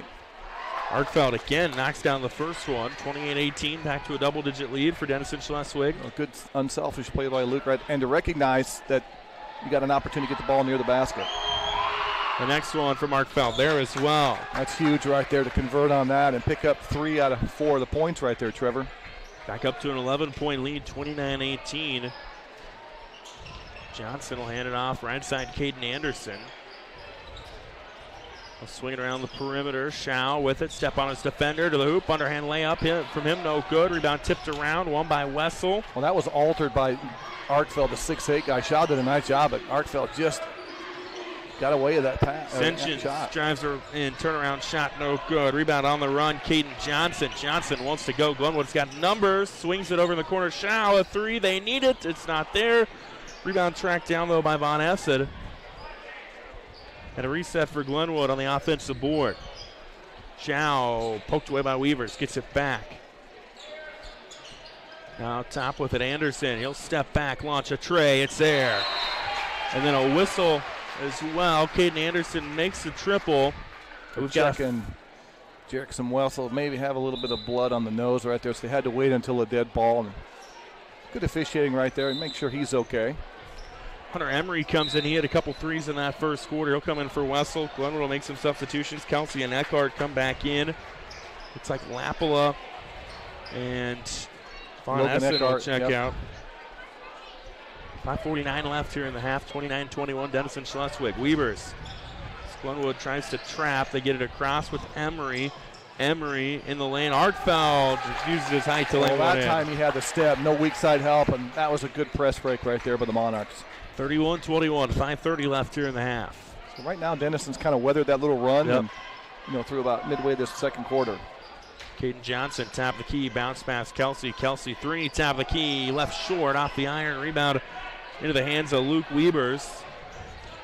Ascensions brings it across, goes left to right, gets it back on the right side. He's scudding into the game right now for Denison-Schleswig. Ascension's taking his time out top, resetting the offense. Goes to the right side. Hands it out top of the key. Weavers step on his defender after the shot fake to the hoop. Luke Weavers gets it to go. Gavin Schau not sure. Do I close out? Do I give him space? And Weavers, like you said, exploited that nicely to the basket. Back up to 12, 33-21. Caden Johnson trying to cross over Scudding. Hands it off to Kelsey, who drives in. Kelsey, two defenders all over him. We'll hand it off Caden Anderson. Anderson had it blocked by Ascensions. Rebound by Weavers. Weavers on the go, poke from behind, turns around, kind of an error pass stolen away by Zach Kelsey.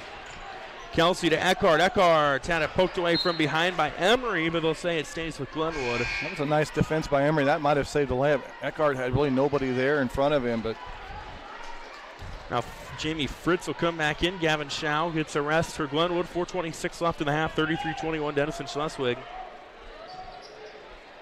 The inbound will go way out near the logo to Jamie Fritz. Fritz, right side, Caden Johnson, back to Kelsey. Caden Johnson just 4 points. Here's a three from Kelsey, left short. Rebound Eckhart, foul on the floor before the shot, but Logan Eckhart gets the board, draws the foul. That one looks to be on Lance Arkfeld. That is his first, and now we'll see some substitutions for Denison-Schleswig. Looks like Niall Manuel will come in. So you go 6'8" and bring in a 6'7" guy, right? They've got some height. Denison's always got height. On the inbound, Johnson to Kelsey in the lane. Kelsey blocked by Manuel. Loose ball chased down by Ascensions. Nice timing by Manuel. He waited until he went up, didn't leave the floor. And here's Emery, hit a couple threes earlier. Can't get that one to go, but rebound by Jackson Wessel. Only to be stolen away by Fritz. Johnson passed behind him. Will drive in though. No look pass to Eckhart. Gets it. No, can't get it to go. It rolls out. Emery gets the rebound. Missed open opportunity right there for Rams.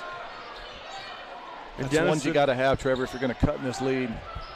Goes the other way now, up 12, 3.5 to go. Here's Scudding, a deep three from him. No good, off the back of the iron. Logan Eckhart with the rebound for Glenwood. I don't know if that was the quick shot that Derek Fink wanted on that possession. Caden Johnson, crossover triple, bang. Almost like a 6-point swing right there. Back down to single digits, 33-24. 3:12 left here in the first half. Ascensions, coast to coast, jump step, right side Scudding. They'll swing around the perimeter.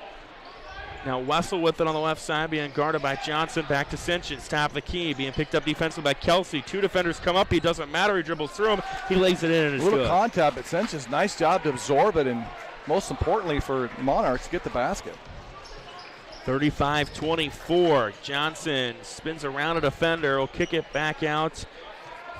And attacking now is Eckhart. Can't get it to go. Kelsey, rebound, no good. Second time, he's fouled and one. Well, it's that third attempt usually that draws the contact, and Rams the beneficiary of that when they get the basket in a pretty important and one here, don't you think? Yeah, it'd be a big one. As that foul's on Carson Senchins. His first. Denison will make some substitutions. Senchins will come out. Manuel will come out. Looks like they'll also bring Hunter Emery out. This is a pretty crucial 2:37 here for both teams. Can the Monarchs hold this lead and keep it there? Can Glenwood chip away and get to this before halftime? Zach Kelsey has his first bucket of the night. He gets the old school three-point play on the roll. 35-27, 2:36 to go here in the first half. Denison-Schleswig started fast. They've kind of kept us between an 8 and 13-point game so far. Weber's attacks. Jamie Fritz got a hand on it, pokes it out of bounds. He'll stay with Denison. With 2:27 left here in the half. On the inbound, they go right side Fink. One dribble, swinging around the perimeter. Wessel with it on the left wing. Back out top, Fink. Glenwood extends the defense as Weavers gets it out to the top of the key. Hands it off to Wessel. Wessel, the free throw line, picks up his dribble, weaves it to Fink, who goes right back to Wessel. Glenwood's defense picking up well right now. Maybe a little too well. Jamie Fritz makes contact with Fink. He tried to jump the pass, and they went backside where Fritz was. Yeah. Have the right idea. It doesn't hurt him too much other than it's a foul on Jamie Fritz. It's a 15 foul on Glenwood. 35-27, 2 minutes left here in the first half. Fink dribbles right to left, picks up his dribble. Weber's on a cut, it was behind him. Fritz got a hand on it, loose ball on the floor. Weber's able to find Welch, who kicks it back. Wessel, corner three, no good. And Logan Eckhart grabs the board that time. And Glenwood can maybe get this down to 5 or 6 on this possession. Johnson goes hard to the hoop, draws the foul. I think they're going to say it was on the floor, though. The foul is on Matt Welch. His third already of this game. Yeah, but Glenwood a chance, to get this to maybe a 2-possession game here, Trevor. That's a big kind of sneaky third foul on Welch. He's defended Johnson pretty stout-sized. Kelsey hits the deck, dribbling. It's deflected out of bounds, though, by Jackson Wessel. It'll stay with Glenwood. 90 seconds left in the Might half. have got away with the travel. It looked like he picked up his pivot foot when he fell, but maybe the official shielded. But break for Rams. They'll inbound.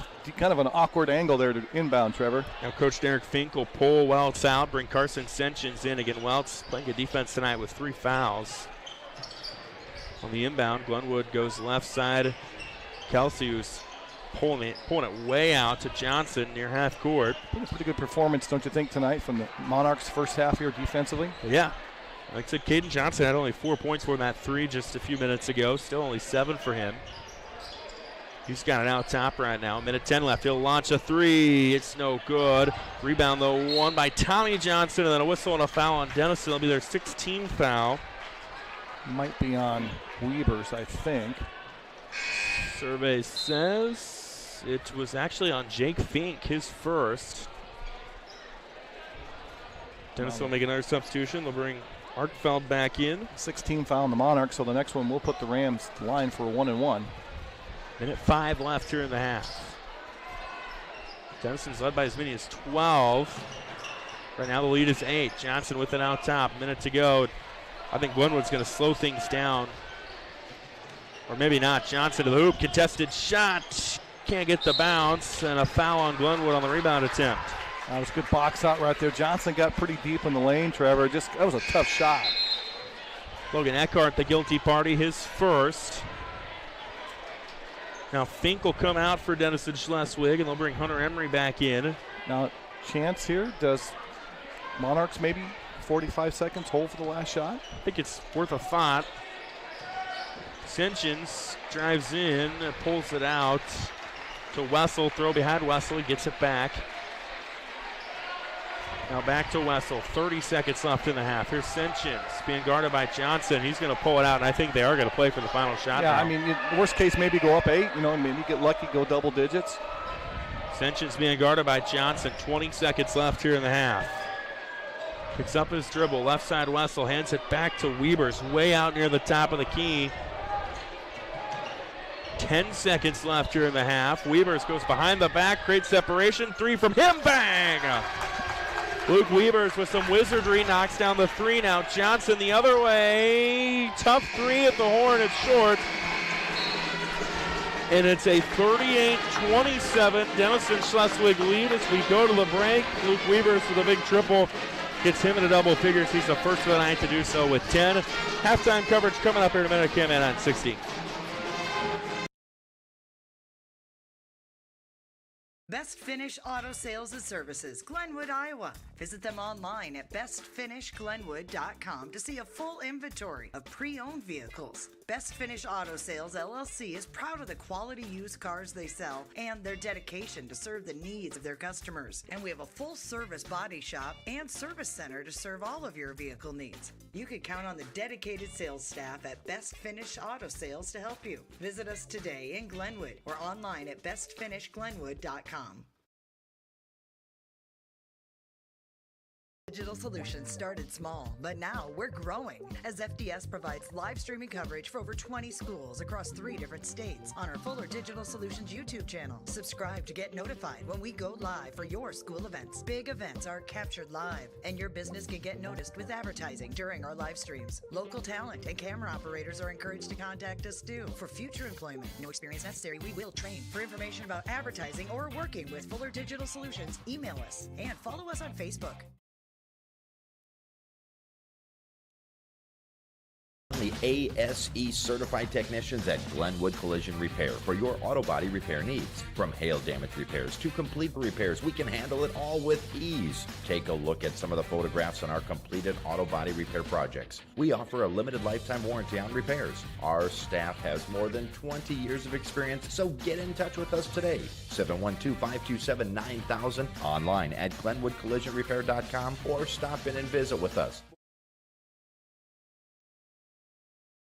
Looking for a new home or acreage just minutes from the Omaha metro area? Jim Hughes Real Estate has been a family-owned business since 1973. We look forward to meeting all of your real estate needs: residential, commercial, land, new construction, and auction services. Contact us today at 712-527-3114 or visit our website at jimhughesrealestate.com. We look forward to hearing from you.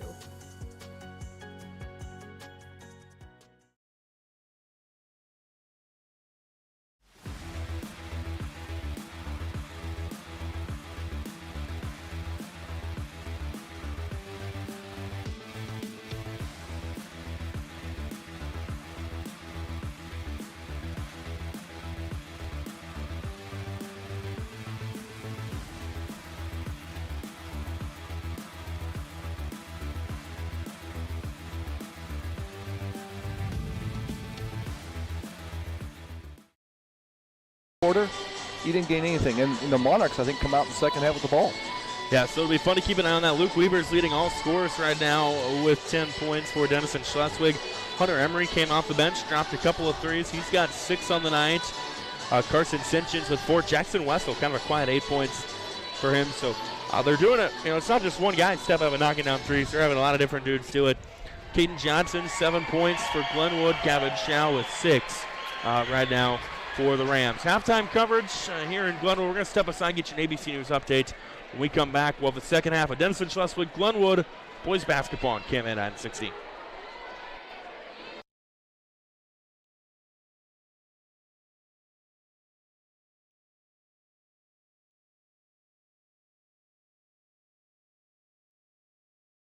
The Glenwood Booster Club celebrates the success and hard work of our Glenwood Rams. Being a Glenwood booster means making a difference in the lives of our student athletes both today and into the future. Membership is available at all levels and goes directly to giving the Rams everything they need to succeed. The Glenwood Booster Club is proud to support the live stream and proud to support our Glenwood Rams. Contact us and follow us on Facebook to find out how you can join the Glenwood Booster Club. Go Rams!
Auto Center in Glenwood is a family-owned dealership that specializes in used car sales. If you don't see the vehicle you want on our lot, we'll do our best to find it for you. At Barrett Auto Center, we believe that after the sale is when we prove our worth as a small-town business. We have a full-line service department with the ability to diagnose, communicate the issue to the vehicle owner, and remedy the issue in a timely and cost-efficient manner. Schedule an appointment at 527-5525. You'll find everything you need with a local, personal touch. At Barrett Auto Center in Glenwood.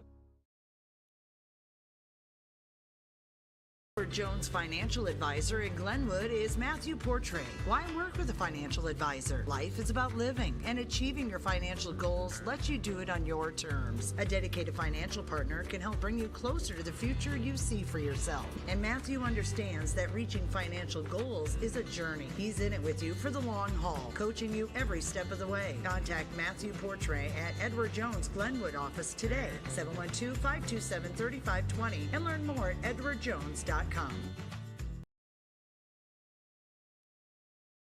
Best Finish Auto Sales and Services, Glenwood, Iowa. Visit them online at bestfinishglenwood.com to see a full inventory of pre-owned vehicles. Best Finish Auto Sales LLC is proud of the quality used cars they sell and their dedication to serve the needs of their customers. And we have a full-service body shop and service center to serve all of your vehicle needs. You can count on the dedicated sales staff at Best Finish Auto Sales to help you. Visit us today in Glenwood or online at bestfinishglenwood.com.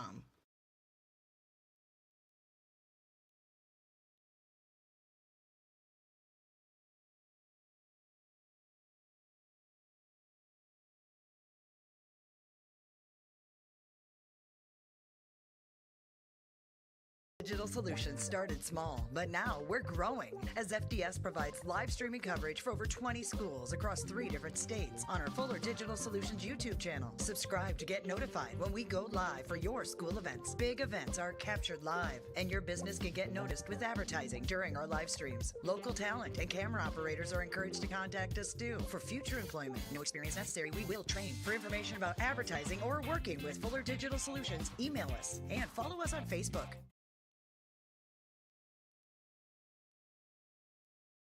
The ASE certified technicians at Glenwood Collision Repair for your auto body repair needs. From hail damage repairs to complete repairs, we can handle it all with ease. Take a look at some of the photographs on our completed auto body repair projects. We offer a limited lifetime warranty on repairs. Our staff has more than 20 years of experience, so get in touch with us today. 712-527-9000, online at glenwoodcollisionrepair.com, or stop in and visit with us. Looking for a new home or acreage just minutes from the Omaha metro area? Jim Hughes Real Estate has been a family-owned business since 1973. We look forward to meeting all of your real estate needs: residential, commercial, land, new construction, and auction services. Contact us today at 712-527-3114 or visit our website at jimhughesrealestate.com. We look forward to hearing from you. Glenwood is to come back from its 11-point hole. What do you feel are some things they need to kind of hone in on in the second half? Well, they got to close out shooters in the perimeter, obviously, and also they got to maximize what they're doing down on their end of the floor.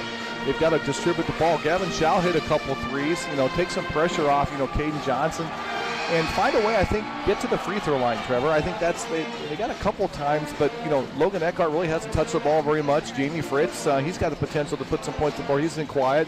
Zach Kelsey, guy, Tommy John. There's been some guys that can get you some points. Risto Lapalek, got to put back, but they got to find ways to chip away. And I think put a little bit of a run together, Trevor, and get this. You're down 11 right now. Your goal probably is going to 4. Hey, let's get this to maybe 4 or 5, and then take our chances. Yeah, the Denison-Schleswig started this game kind of hot. I think it was an 18-7 lead. Glenwood chipped it down a little bit, but it was 26-14 Monarchs going into the second quarter. Glenwood got the first 4 of the second quarter, made it 26-28, 26-18. They never got closer than 8. They never got closer than 8. They had it 8 in the waning seconds of the half, and then Luke Weavers hits a 3. About 5 seconds to go, makes it 38-27. He now leads all scores but 10. But as you mentioned, Brian, Denison-Schleswig from beyond the arc side, they've hit 7 threes. They've had some guys step up that maybe you wouldn't expect. to do so. Look at a guy like Hunter Emery, averaging 4 points per game. He's got 6. Jackson Wessel, averaging 5 points per game. He's got 8. Yeah, and I think what that does for Coach Fink and his team here in the second half is now Coach Schulte and the Rams, they've got to extend that defense a little bit further. They got to maybe not double down on, Arkfeld as much. So Lance, the 6'8" guy in the post, might get some touches. And I bet Coach Fink says to guys, hey, we're going to get some ball inside, because he's probably like us. The proficiency they're going to hit the threes is not going to be as consistent as it was in the first half. But, hey, when you're shooting the ball from 4 feet, chances are pretty good. And I think you're going to see them make a discerted effort, Trevor, to get the ball inside against the Rams defense. It'll be fun in the second half again. 38-27, Glenwood trailing Denison-Schleswig, leading this one. In the girls' game, it was a dominant 69-31 win for the Glenwood girls. Madison Camden, 34 points from her. We'll hear from her and head coach Brian Rasmussen online later on tonight. KMALN.com had a chance to catch up with both of those two in between games. We'll be back here tomorrow. Well, Ryan Matheny and Steve Byer will be back here tomorrow. Class 2A district wrestling action on KMA 960. We'll punch some tickets to the state tournament in Des Moines. It'll go down next week. You can listen to that. I'll be in Underwood on the KMA Extreme for Class 1A district wrestling, as well as some wrestlers trying to punch tickets there as well. So fun time of the year. We've got one more regular season basketball game left. That's this one here tonight that you're listening to or watching. But we've got postseason wrestling underway. We've got tournament trail basketball on the girls' side already underway. Boys' side kicking off tonight with some action in Class 1A. It's a fun time of the year in KMA land and across the state. We are ready to begin the second half. Looks like starters going to be on the floor for both teams. Again, for Glenwood, it's Caden Johnson, Jamie Fritz, Tommy Johnson, Zach Kelsey, and Logan Eckhart. For Denison-Schleswig, Luke Weavers, Matthew Welts, Jackson Wessel, Carson Senchins, and Lance Arkfeld. Keep an eye on Matthew Welts defensively guarding Caden Johnson. Brown, I thought he did a pretty stellar job in the first half, but did pick up his third foul there in the second quarter. Yeah, that's something maybe the Rams staff looks at and say maybe you can isolate him on a one-on-one or down inside. To me here, it's cliche, Trevor. We can say it all the time, but these next 3 minutes really crucial, for both teams. Denison, can they increase the lead, make that hill really hard for the Rams to climb? Glenwood comes out with 4 or 5 quick points. Well, that changes the whole complexity of the game, doesn't it? It certainly would. Denison-Schleswig will get the first crack at it. They've got the basketball to start the second half. Matthew Welts will be the inbounder. And we are ready to get things going here in Glenwood in the second half. Arkfeld with it for a moment. Senchins, little pull-up from him is good from about 10 feet. Oh, that's a nice play right there. They looked like they're going to go to Weavers, but if the dump down wasn't there to Arkfeld, Senchins hits the shot. Good start for Denison here in the second half. Senchins is 6 on the night, 40-27. So the first points of the third go to the Monarchs. Here's Eckhart, long two, no good on the roll. Rebound, 5-4 by Kelsey. Gets big, but has it stolen away by Senchins, and they might have stepped on the line, though, in the process. So after all that, Glenwood's going to get it back. 7:27 left here in the third. Tommy Johnson inbounds it to Kelsey on a bounce pass. Hands it off to Caden Johnson. Lost it. Jamie Fritz gets it top of the key. Now Tommy Johnson to Caden Johnson out top. Johnson to Tommy Johnson. It's the extra pass. Caden Johnson on the right wing. He's being guarded right now by Jackson Wessel. Gets a screen. Johnson drives in, trying to create separation. It's not there. Now Fritz left side three. Bang! Oh, there's Jamie Fritz. He's got the potential to hit some threes in a hurry, and that's a big one right there for the Rams. Down to 10 at 40-30. Got to get a stop or two, though, if you're Glenwood. Senchins driving in on Johnson. Pulls it out. Hands off to Wessel. Wessel, one dribble. Now to Welts. Welts being guarded by Tommy Johnson, picks up his dribble. Bounce pass stolen away by Fritz, and then Fritz is bumped by Weavers. That might have actually been a bucket-saving foul for Denison-Schleswig. Fritz had numbers in his favor. Yeah, and like I said, sometimes the foul at the right spot. Yep. Saw one of those in the first half. The roles were reversed. That was only, I think, Weavers. Is that his first? It was his first, yep. Glenwood basketball, 6.5 left here in the third. They swing in the lane. Kelsey got by his defender. Had to go underneath the hoop to get the shot up. No good, but he's fouled. I think that was one where Kelsey was so far in the basket. I think if you just let him go, I don't know if he has a good angle on that. So kind of a gift maybe for the Rams right here. They got a chance at free throws. And that's the 4th foul on Matthew Welts as well.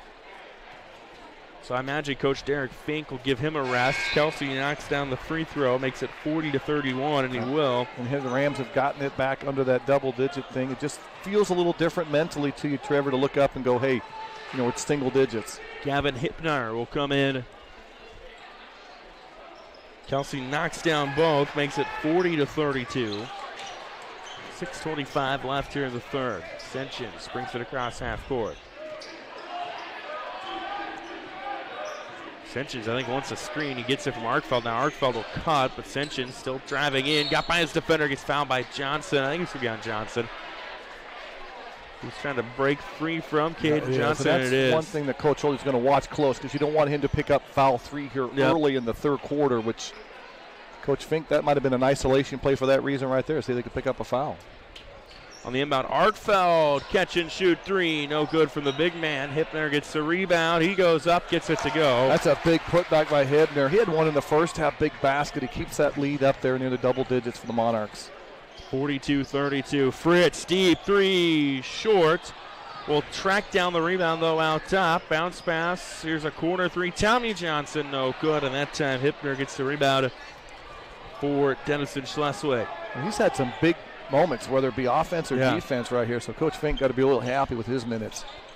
There's Weavers on the right side to Senchins. Dribbling right to left, hands it off Wessel. Wessel stop and shoot from him is in and out, no good. Rebound and put back though from Weavers. Well, Weavers read it, just kind of had a crazy bounce. Coach Schulte says timeout. 44-32 Denison. Weavers now with 12. We'll be back in 30 seconds here on KMA 960.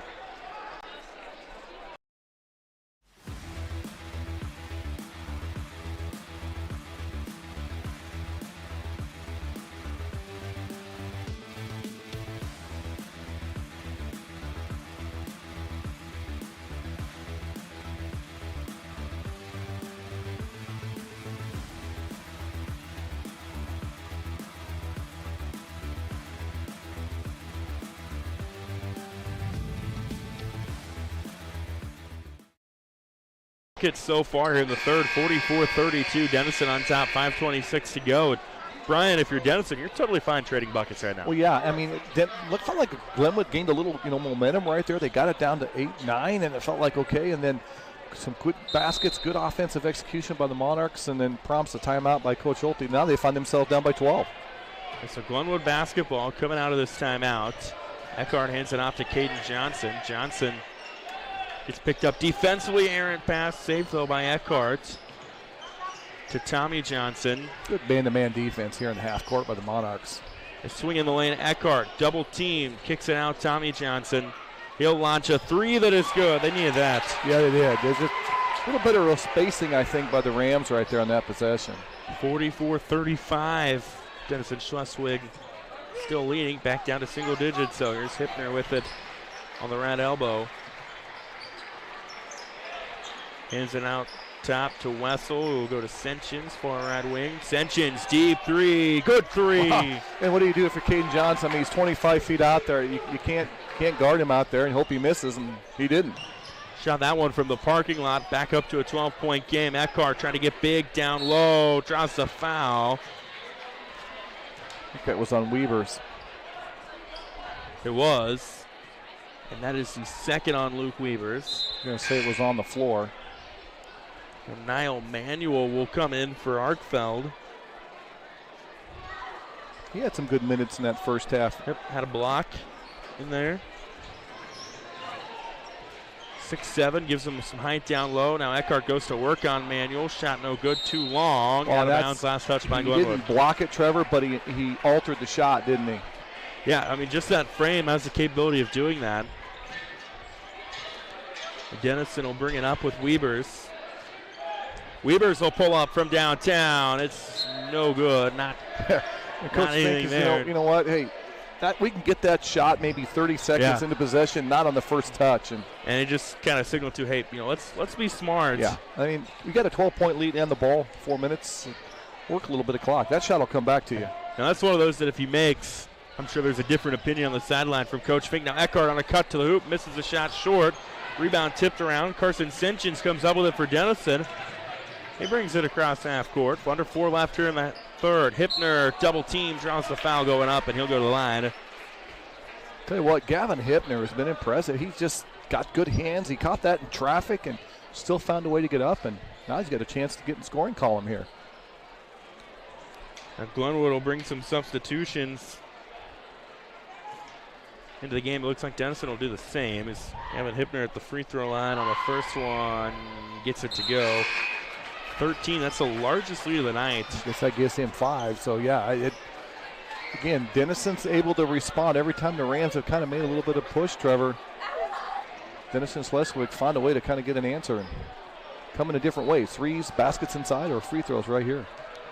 So the next one from Hipner, no good. Rebound tipped around one by Glenwood, and Caden Johnson will bring it across half court. Johnson quickly to the cup. Johnson blocked by Manuel. Out of bounds and stays with Glenwood. I mean, that just, Johnson thought he had a step and thought he was going to get a layup opportunity, and Manuel banged it against the wall. Does stay with the Rams, so 48-35, 3:46 left here in the third.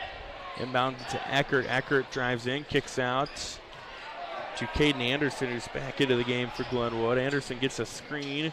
Bounce pass, Shao. Shao step on a defender, little runner over Manuel. Shot no good. Manuel gets the rebound. I think he altered that one again, didn't he? Yeah, being 6'7" will do that to a lot of shots. Gets off the floor very quickly. Sentience drives in. Little short shot from him, no good. Rebound on the floor. Lapala had it. Hipner tossed it out. It's into the hands, though, of Caden Johnson. And numbers for Glenwood. Johnson on the feed to Eckhart. Lays it in off the glass. That was a big transition basket. Looked like the Monarchs might get something, and they've been able to convert. 48-37. 3 minutes left here in the third. Sentience gets a screen from Manuel. Drives in. Contested shot. No good. Hipner rebound. He's fouled going up. Well, I tell you what, you talk about a guy in right place, right time tonight. I'm going to go with Gavin Hipner. How about the bench play Denison's getting? You've got Hipner. Emery came off, hit a couple of threes. Manuel has had some contested shots, a block, a rebound. This is a team that's coming out, kind of lost 5 in a row, correct? Yep, 5 in a row coming in and trying not to make it 6. Hipner they don't look like first. it tonight, do they? No, they do not. They look like a team that is probably mad they've lost 5 in a row. As Grant Von Essen comes in for Logan Eckhart. Also, Luke Weepers comes in for Denison. And that game next week with Atlantic, that's got a little extra juice to it because they can get a roll, and as the tournament time kind of starts creeping up for them. Hipner knocks down both those. That's an Atlantic team that beat them recently as well. 50-37 our score. 2:50 left in the third. In the paint, Lapala kicks it to Shao, who goes to Caden Johnson out top of the key. A little bit of zone look now by the Monarchs, something different. Deep three, Caden Johnson, they need it, they get it. Johnson now with 10. You can see Luke Weavers get out and close out that shooter. 50-40, Denison-Schleswig, 2:25 left here in the third. Sentience got by his defender on a spin move and one on the layup. Might be on Johnson. Carson Sentience now with 11. Nope, on Von Essen. It's on Grant Von Essen. That'd have been huge if it was on Caden Abbott in his third. But, boy, Sentience, what a great penetration right there and a finish, Trevor. Back up to a 12-point lead. And Sentience, that one's in and out, no good. Glenwood will bring it up and across with 2:15 left here in the third. Down by 12. Shao on the far left wing. Gets it to Caden Anderson. They want to go in the lane to Von Essen. Emmanuel gets called for the foul. It's going to be the 4th team foul on Denison-Schleswig. Manuel had the right idea. He just didn't get that hand out in that passing lane quick enough. Denison will make some more substitutions. Looks like starters come back on the floor for them. Save for Welch, who's on the bench with 4 fouls. On the inbound, they go in the corner. Johnson dribbles out of trouble.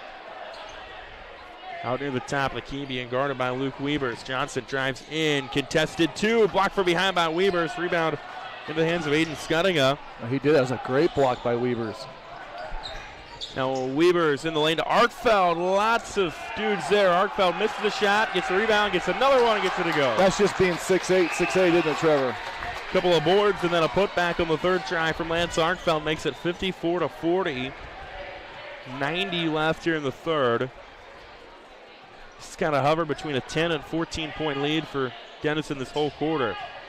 Anderson drives in, back out Johnson, contested tray, good from him. It's just a big shot. It's just a good job. Good defense by Weavers, but a great shot by Johnson right there. Got to find a way to just get him rolling. 54-43, a minute 5 left here in the third. Hippner on the left wing to Weavers. Weavers step on his defender, drives in, turnaround, hook shot, no good. Into the hands of Gavin Schau, and a run-out possibility for Glenwood. Anderson on the right side picks up his dribble. Goes to the free throw line to Von Essen. It was off his foot, on the ground, and then a jump ball created by Weavers. I know Coach Schultz, they get the possession, but he's more disappointed because they might have gone a 2-for-1 right there. Now they don't have that opportunity. Now Senchins will come in. Weavers will come out for Denison. Now Manuel will come in. Gavin Hippner checks out. First time we've seen the two big guys, 6'8", 6'7". So yeah, they haven't shown that look.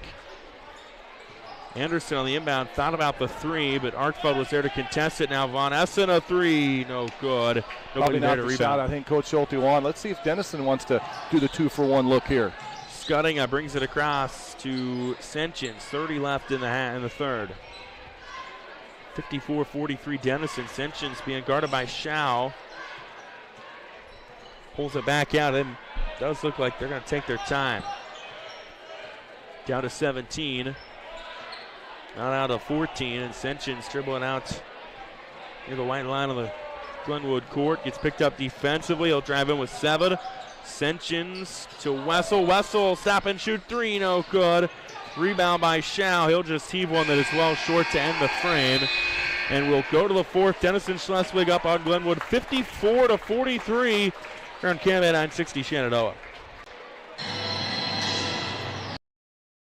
The Glenwood Booster Club celebrates the success and hard work of our Glenwood Rams. Being a Glenwood booster means making a difference in the lives of our student athletes both today and into the future. Membership is available at all levels and goes directly to giving the Rams everything they need to succeed. The Glenwood Booster Club is proud to support the live stream and proud to support our Glenwood Rams. Contact us and follow us on Facebook to find out how you can join the Glenwood Booster Club. Go Rams!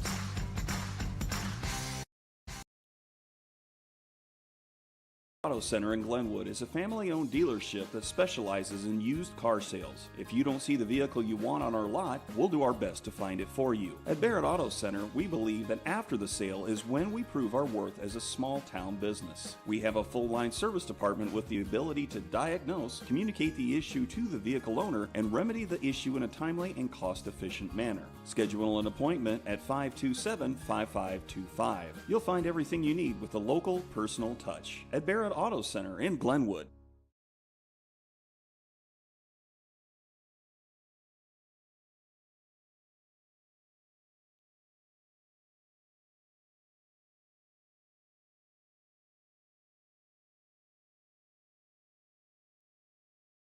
Welcome back to Glenwood here on KMA 960. We go to start the fourth quarter, 54-43. Denison-Schleswig leading this one. They've got the basketball as well to start this final frame. They've out into the backcourt. Carson Senchins. They did a good job that quarter, Trevor. They kept 11-point lead they had at half, so right where they left off. Arkfeld gets it out near the three-point line. He'll go right side scutting, swing around the perimeter. Arkfeld to Wessel, now to Senchins. He'll feed Manuel in the paint. Manuel turnaround, contested shot from him, no good. Rebound won by Risto Lapala. Good job by Lapala right there, defensive. Make that a little tougher shot for Manuel. I feel like the first couple of minutes of this quarter really telling for Glenwood's comeback hopes. Down 11, 7.5 to go. Long pass, Schau. Here's a three, Anderson. They needed it there. Oh, the double skip, the skip across the pass. The old Louisville play worked pretty well. 54-46. Our score, early stages of the fourth. Senchins the other way, no good. Rebound by Caden Anderson and a run out, laying it up and in is Gavin Schau. Well, 5 quick points by Glenwood here. Makes it 54-48. Just like that, it was as many as 13, now it's down to 5. Senchins with it out top. Hands it off to Wessel, goes left to right. He's in the paint right now, and a timeout taken by head coach Derek Fink. He saw something he didn't like. But Brian, I was just talking about Glenwood need to get a little bit of a spark to start the fourth, and on cue, 5 points in the first 82 seconds. Yeah, the three, and then, of course, the steal, the run out. Chow broke ahead of the defender right there. And so an empty possession, which so far Denison's never find an answer. So I think this is a thing that Coach Fink said, look, let's get the ball back in. Let's get back to doing some things we want. We broke down. We got some isolation, two-man games on the side of the court there. We kind of got away from that here the first time we touched the ball. So good timeout right there. He knows the importance. He knows Glenwood's going to make a push here in this fourth quarter. 6:38 to go in this one. 54-48, Denison-Schleswig leading. If you're just tuning in, the Monarchs hit 6 threes in the first quarter. They were up 26-14. They were up 38-27 going into the break. And this game had kind of up until a moment ago hovered around a 8 to 13 point margin. But Glenwood, 5 quick points, the 3 from Anderson, and then the bucket from Schau cut this down to 6. Yeah, and Denison had the ball to start the quarter too, so you miss that, you give up a 3, so almost basically like a 5-point swing. You get a ball tipped up, you miss the shot inside the lane by Manuel, or run out Manuel. So yeah, you get that first basket, it changes everything, Trevor. So this is a really big basket here for the Monarchs. It's a Denison basketball coming out of the timeout. They inbound it. Wessel's got it out top now to Senchins, who gets a screen from Wessel. Senchins driving it on Caden Johnson. Back out top to Jackson Wessel. Gavin Schau pretty much just face guarding Luke Weavers right now. Senchins, his defender fell down. He drives in. Back out Scudding. It's traveled. Yep, he did. Kind of see that one coming. So Weavers, was the hot hand early. He's been pretty quiet, and give credit to the Rams on the defensive adjustments. Now Matthew Welts will come in with 4 fouls. He's been the guy that, you got to look now. You're going to see if, Glenwood gets a 3, Trevor. We're down to 1 possession game. Glenwood will walk it up with Caden Johnson. 6 left in this one. 54-48. Gavin Schau to Eckhart in the lane. Eckhart dribbling in on Arkfeld, trying to create separation, kicks it back out. Schau, he'll drive in. Contested shot is good. It's a 4-point game. Wow, they're getting the ball in the lane and then converting when they have to on the possessions. That's why Glenwood's got themselves right back in this ball game. Gavin Schau, the last 4. It's a 7-0 Glenwood run. Weavers has it stolen away by Johnson. Now Johnson, coast to coast. It's deflected by Senchins. Lapala got the rebound, but he was on the line, and a missed opportunity for the Rams. Great block by Senchins right there, and Lapala and Johnson were both out of bounds. Well, that would have brought the house up there if that would have gone in. Would have cut it down to a 1-possession game at 54-52, but instead it's still a 4-point game. Senchins brings it across, kind of stopped, and Lapala was right behind him. There's nothing he could do. I think that was Caden Johnson. Caden Anderson. Yep, you're right. The Glenwood numbers from up here can they're a little tricky sometimes. But draws the foul on Caden Anderson. That's the 15th foul on Glenwood. 5.5 left here in this one. 54-50, Denison-Schleswig leading. Senchins drives in, gets picked up defensively, looking for something, goes back out top. Weavers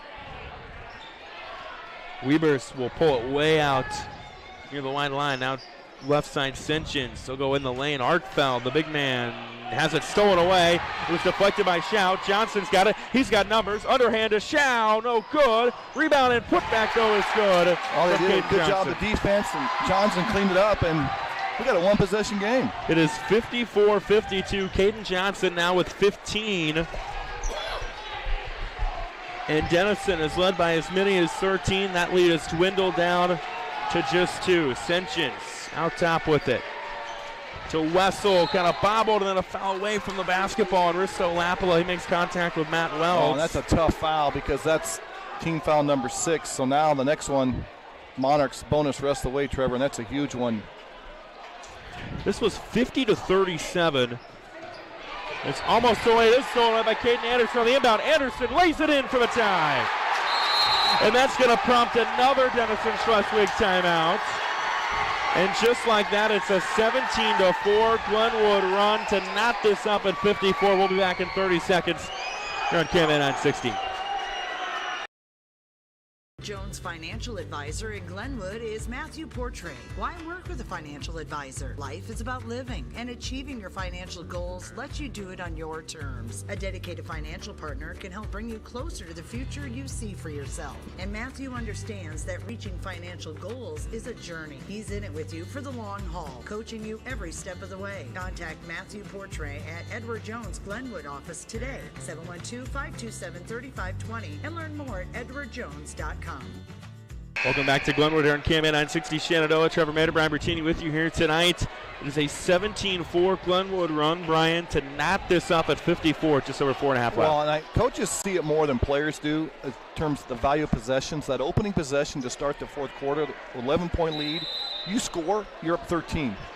Glenwood comes out, hits a 3, then a steal and a 5, and all of a sudden now it changes the whole complexity of the game. And right now, Denison's going to have the battle. We might have an extra quarter in our future here, right? They played one earlier this year that went an extra quarter. Denison won at 78-70. Here's Senchins, drives in, contested shot, no good. Rebound fought for. Welks got it, but falling down, stolen away by Gavin Shaw, who's really had a nice second half. He's had some big steals tonight. So here, a chance of all things, think of this, Trevor. Glenwood has a chance to take the lead. It was 50-37 not too long ago. Shaw with it on the left side. Dribbling left to right, hands off Eckhart. Eckhart picked up defensively by Emery. Back out top, Shaw under 4 left. Shaw drives in, turnaround shot from him for the lead is good. He might have got away with a little extra shuffle there, but it doesn't matter. Didn't call it. Basket in Glenwood. 19-4 run here. That is their first lead of the night at 56-54, 3:40 remaining. Senchins dribbled it off his knee, loose ball on the floor. It's stolen away. Anderson came up with it. Caden Johnson was the guy that was there defensively to create that. Well, this is the team, probably the last 5 games that Coach Fink has looked at. The first 3 quarters, they looked really good. They had a little trouble here in this fourth quarter. Johnson on the left side, 3:15 to go. Johnson has it stolen away by Wessel. Wessel, nobody there, and Jackson Wessel lays it in for the tie. That was a big steal right there because I think Johnson had an angle to the basket, but with a tie ball game again. Jackson Wessel with a pickpocket. Now Glenwood quickly down the court. Eckhart contested 2 for the lead. No good, and a foul before the rebound went out of bounds. It would have been off Aristo Lapala, but they're going to get the foul on Hunter Emery down low. Well, Lapala was battling. He got inside of Emery, as you mentioned, and got a chance to get his hands on the ball, prompted the foul. Now Weavers and Niall Manuel come back in for Denison-Schleswig. Again, 56 all, 2:59 left in the regulation. Jamie Fritz back into the game for Glenwood. Inbounds it to Lapala. Him and Emery fight for the ball, jump ball. The arrow does stay with Glenwood, though. But again, you have possession and you hold, and you get the jump ball. It feels like you didn't gain anything. Now the next one will go to the Monarchs. So Jamie Fritz will inbound it. 2:57 left, and on the inbound he goes to Caden Johnson in the right corner. Johnson dribbling right to left. Gavin Shaw, who's had a big fourth quarter, not in the game right now for the Rams. They just took him out moments ago. Johnson crossed over Weavers for a second, but pulls it back out. 2:40 to go. Now Johnson will attack again. Makes the pass. Here's a 3 for the lead. Anderson, no good. Eckhart, rebound. Put back, no good, but he's fouled. Just an awkward angle. Manuel actually had a pretty good position, I think, Trevor, but the ball came out more to the middle of the lane, and Eckhart was right there. Got his hands on it. He did what he should. He went right back to the basket. Prompted the foul. So Logan Eckhart will go to the line. Only 2 points from him tonight. Misses the front end of the free throws. Wow, both teams 6 fouls, so we're going to have bonus free throws here the rest of the way, Trevor. Artfeld comes in for Manuel. They might do a little offense-defense with Artfeld and Manuel if possible. Just, the presence Manuel has had defensively tonight, can't be overlooked. Just Eckhart doesn't get either one. Rebound by Artfeld. Well, and you almost get the point feeling if somebody gets the lead with under, a minute 45, they might hold the ball for a while, Trevor. 2.5 to go. Senchins out top being guarded by Johnson. Goes right side Emery. Back to Wessel, way out top on the right side. Both teams with 3 timeouts, so they got chances to stop, make some adjustments, stop the clock. Wessel turnaround shot for the lead is there. That's a tough shot by Jackson Wessel right there. And the Monarchs find a way to get a big answer right there. 58-56 Denison. 2 to go. To the hoop. Contested shot blocked. falling down on that one was Anderson. It's stolen away. St. John's, and then he's fouled by Caden Johnson. That's a 1-and-1. And that is the third on Johnson. And Carson St. John's, who's got 11 on the night. I mean, in one way, you don't mind him fouling, but you hope that he doesn't, for the Rams, make both free throws. But first one from St. John's on the front end of the 1-and-1 is there. And this is a big one here, Trevor, because this will bump it up to a 2-possession game if he happens to make this one. Denison will bring Welts in, Emery out. 1:59 to go in this one. Carson St. John's trying to make it a 2-score game, and he's money from the line, 60-56. Jackson Wessel now drawing the assignment of going to go ahead and guard Caden Johnson. Johnson gets it on a handoff from Fritz out near the top of the key. Now Johnson dribbling left to right. Stop and shoot three. No good. Off the iron. Rebound tipped around on the ground. Won by St. John's. Now you might see them with a minute 38 and a 4-point lead pull this out. Welts will toss it out to St. John's, and Coach Derek Fink telling him to spread the floor. 90 seconds left. That's going to be mattering. You got a guy in the hand of the ball right now who's hit the last free throws. Minute 20 to go. Denison squandered a 13-point lead. Only to build a 4-point lead in the final minutes. Wessel hands it off. Arkfeld lays it in. That happens. You get the defensive extended right there. 62-56, and Glenwood's going to take a timeout. Things getting dire for the Rams right now, down 6 with 1:07 to go back in 30 seconds here on KMA 960. Best Finish Auto Sales and Services, Glenwood, Iowa. Visit them online at bestfinishglenwood.com to see a full inventory of pre-owned vehicles. Best Finish Auto Sales LLC is proud of the quality used cars they sell and their dedication to serve the needs of their customers. And we have a full-service body shop and service center to serve all of your vehicle needs. You can count on the dedicated sales staff at Best Finish Auto Sales to help you. Visit us today in Glenwood or online at bestfinishglenwood.com. 1:07 left in this one, and it has been a fun one. Denison-Schleswig had a double-digit lead going into the fourth. Glenwood battled back. They tied it. Denison took the lead, and Denison now with, I believe, the last 8 has taken a 62-56 lead with a minute 7 left. Brian, well, and you find out a lot about your team in these moments. You know, both teams, the Rams, you knew they weren't going to go away. They got that great start to start the fourth quarter. Denison looked like they were kind of on the ropes. A team, as you mentioned, Trevor, coming in and lost 5 in a row. But boy, I tell you what, Coach Fink's got to like how his team's responding here in the last probably a minute and a half. And he'd like them to respond this way for the next minute and 7 seconds as well. It's Glenwood basketball coming out of the timeout. Don't necessarily need a 3 here for Glenwood, but you need some sort of points. Yeah, you got to get something going to hoop. If best case scenario is maybe get the and 1 and get a chance to stop the clock. Caden Johnson with it, under a minute to go. Kind of a dangerous pass. It's stolen away by Jackson Wessel. And now Denison can really kind of take the air out of the ball here and force you to foul for Glenwood. St. John's gets fouled by Caden Johnson. That's his 4th, and Carson St. John's will go to the free throw line. And that's not the guy you want fouling, and probably not the guy you want the free throw line if you're Rams, correct? I know St. John's just knocked down a couple moments ago, and on the year, he's a 74% free throw shooter. On the good end of the average that time, knocks it down. He's now got 14 on the night. Well, and he's hitting some points huge when they need him. Right now, again, you bump it up to now a 3-possession game. Second one, no good. Glenwood gets the rebound. They got to go. Caden Johnson brings it up and across. Johnson to Fritz, down to 40. Denison can really extend the defense and try to guard the arc. Johnson draws the foul going up. I think that was Weavers on the foul. And if so, that'll be the 3rd on Weavers. And it is. So Caden Johnson, chance to score with the clock stopped. Well, the big thing here for the Monarchs, Trevor, is if he misses the second one, you got to secure the rebound cleanly. And if he makes the second, get the ball inbounds, get into your good free throw shooters, and you're going to win the game at the free throw line here. Johnson makes the first one, 63-57.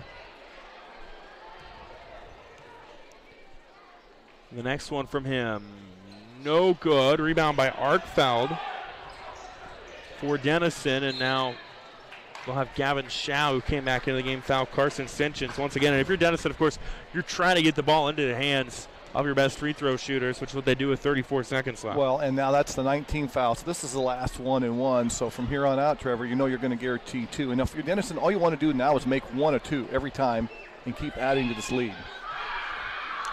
So the front end of the 1-and-1 from Sinchins is good. He's got 15, 64-57 our score. And that's huge. It bumps it up to that 3 possession. You know, Rams, like I said, running out of time and running out of opportunities to get a hold of the ball. Sinchins makes them both. Ice water in the veins from the free throw line for him as of late. 8-point game, 30 seconds to go. Johnson quickly the other way, errantly. He got it back, though. Here's a 3. Lapala, they need it, they got it. And Coach Kurt Schulte will quickly call the timeout. 65-60, 24.4 left.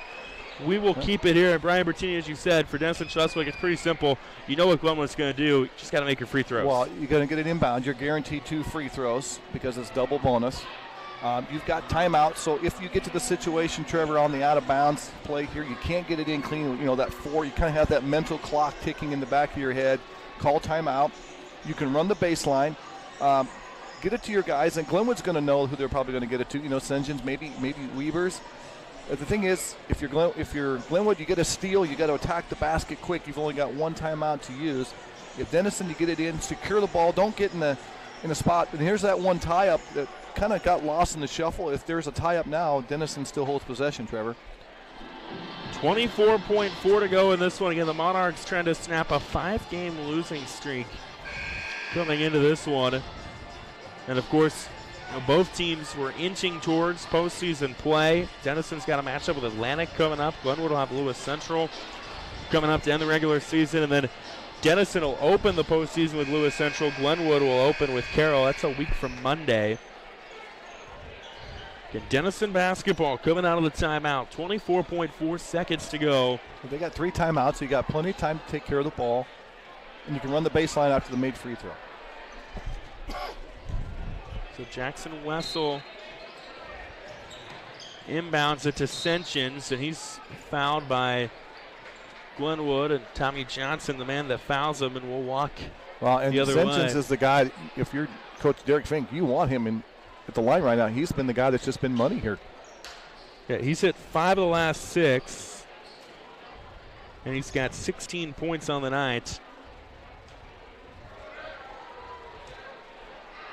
Love to make it 6 of 7. He leaves that one short. Does get another shot, though. This is a big one because still right now, you know, if Glenwood would happen to hit 2 threes, they'll have the lead. Yep. So this one here, worst case, you know, 2 threes keep you tied.